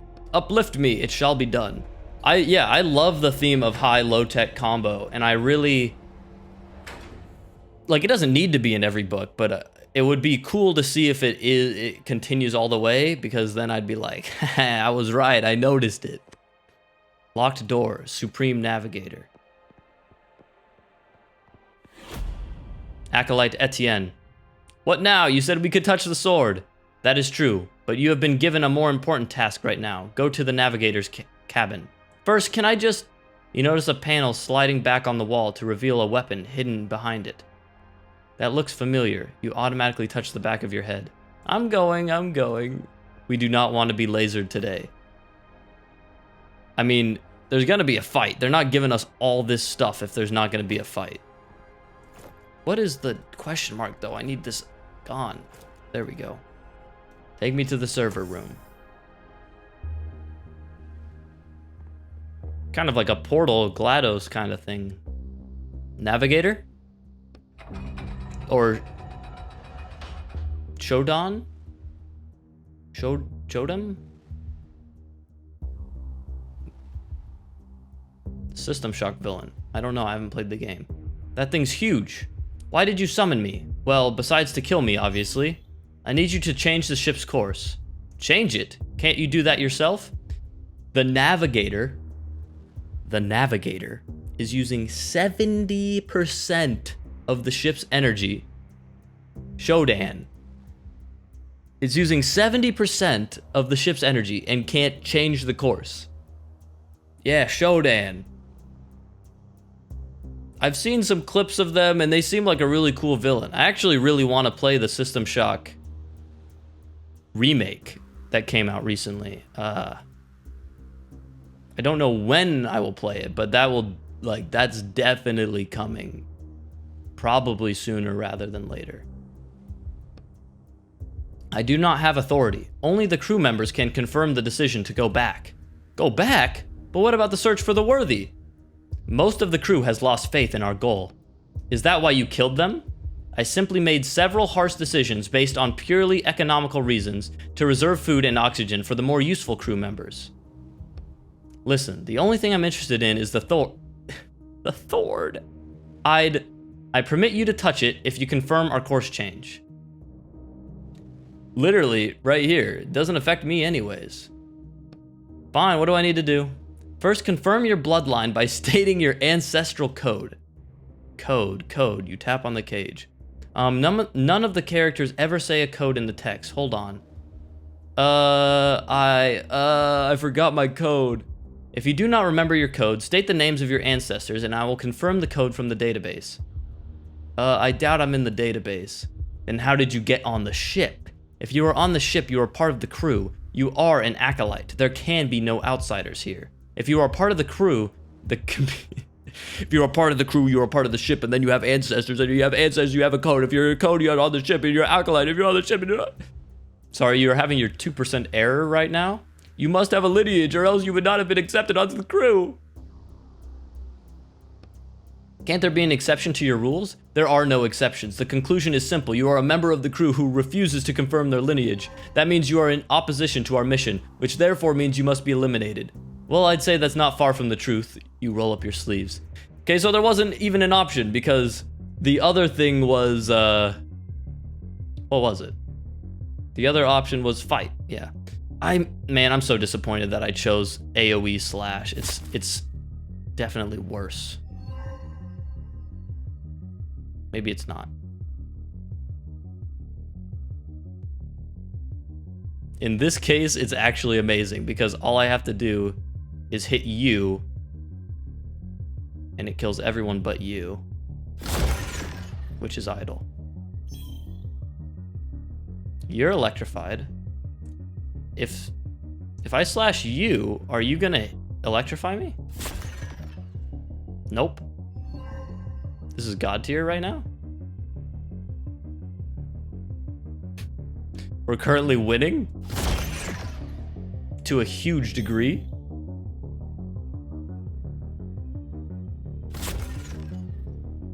Never mind, I don't regret taking AoE at all. I'm winning.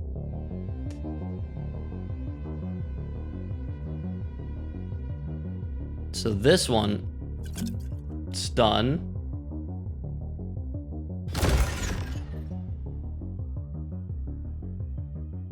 And then we will slash you for big damage. Let's do a drain. Free drain. Drain gang. Slash. This is incredible. This is absolutely incredible. Now this feels good. That felt good.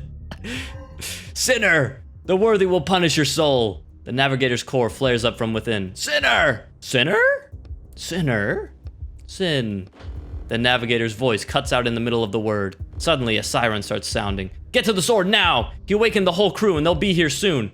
Reserve power activated. Total system reboot in 3 minutes. Hurry, Etienne! Okay, but there's like 3 crew members. There's like literally 3 crew members. Warning, Sinner on the upper deck. He's already back up? No time to waste thinking about that. Head for the sword. I'm going. Oh, there's only like 3 of them. Any loot? Bang, bang, bang. They'll break through any minute. The sword draws your full attention. The majestic hilt gleams in the light, and the sharp blade disappears into the thick stone. I'll try and use my hands to pull it out first. Right, maybe out of all people in the world, you're actually the worthy. Fuck off, Roderick. You lower your head, take a deep breath, and walk up to the stone.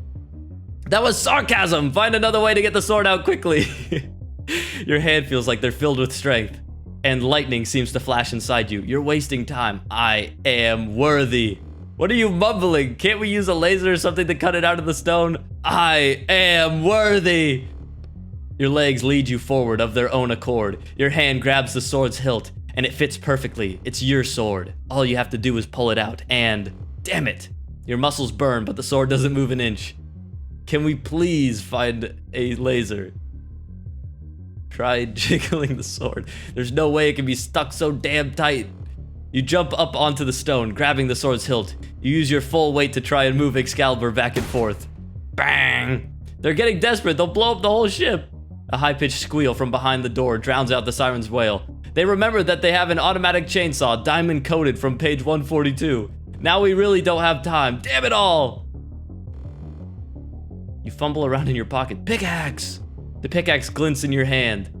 You wind up and strike the edge of the stone. A big ragged chunk falls to the floor with a crash. That's kind of unfair, but pretty efficient. I need to get that sword at any cost. The shouting behind the door gets louder. Pickaxe striking sounds. The sword lurches forward. You throw your pickaxe aside and manage to catch it at the last second. There are still bits of stone on the blade, but all in all, Excalibur is free. You're fast! Seems like the stone got pretty worn out over the course of the journey. You try to raise Excalibur triumphantly, but it's too heavy. Besides, the saw's sharp teeth are tearing apart the thick steel door right before your very eyes. Time to get out of here? Time. You grasp the sword with all your strength. To get out of here!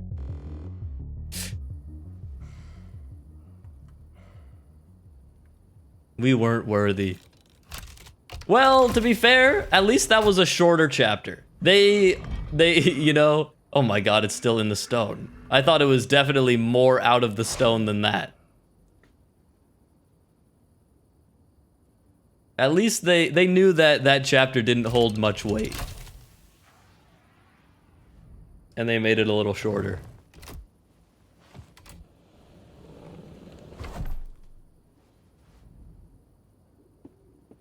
All right, here we go. All right, here's your... Did you get the item? Yeah, I got your item.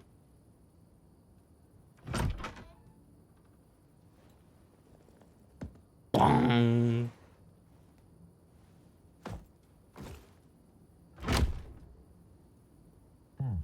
I need some sleep now. I'm exhausted. Ring, ring, ring, ring, ring, ring, ring.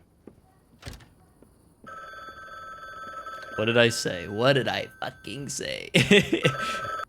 Hello? Female voice.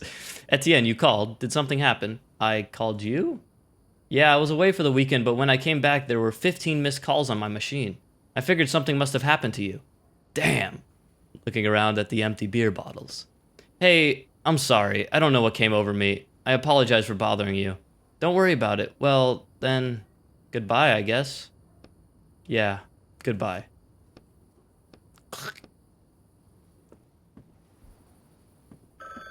Son of a... Son of a...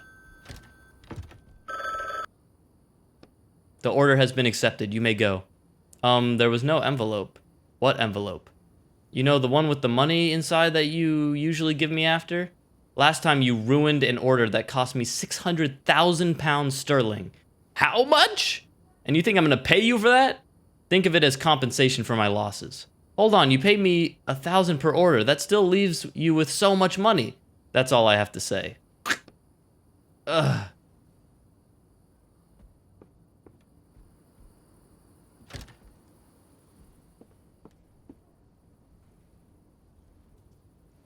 We did good today, right, Roderick? Kind of. It's been a tough day.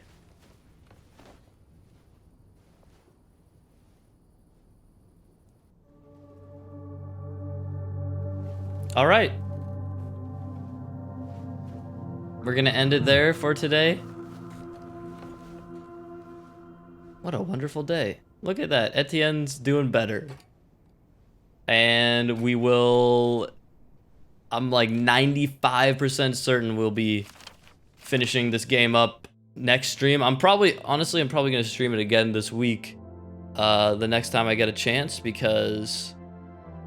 like, this is the game I think about constantly throughout the week. When I don't have time to stream, like, all I want to do is play this game. We got 2 more chapters left.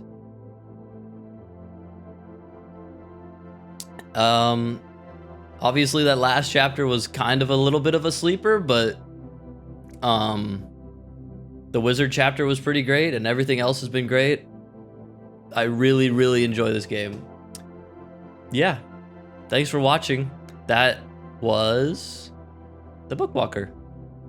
Bye-bye.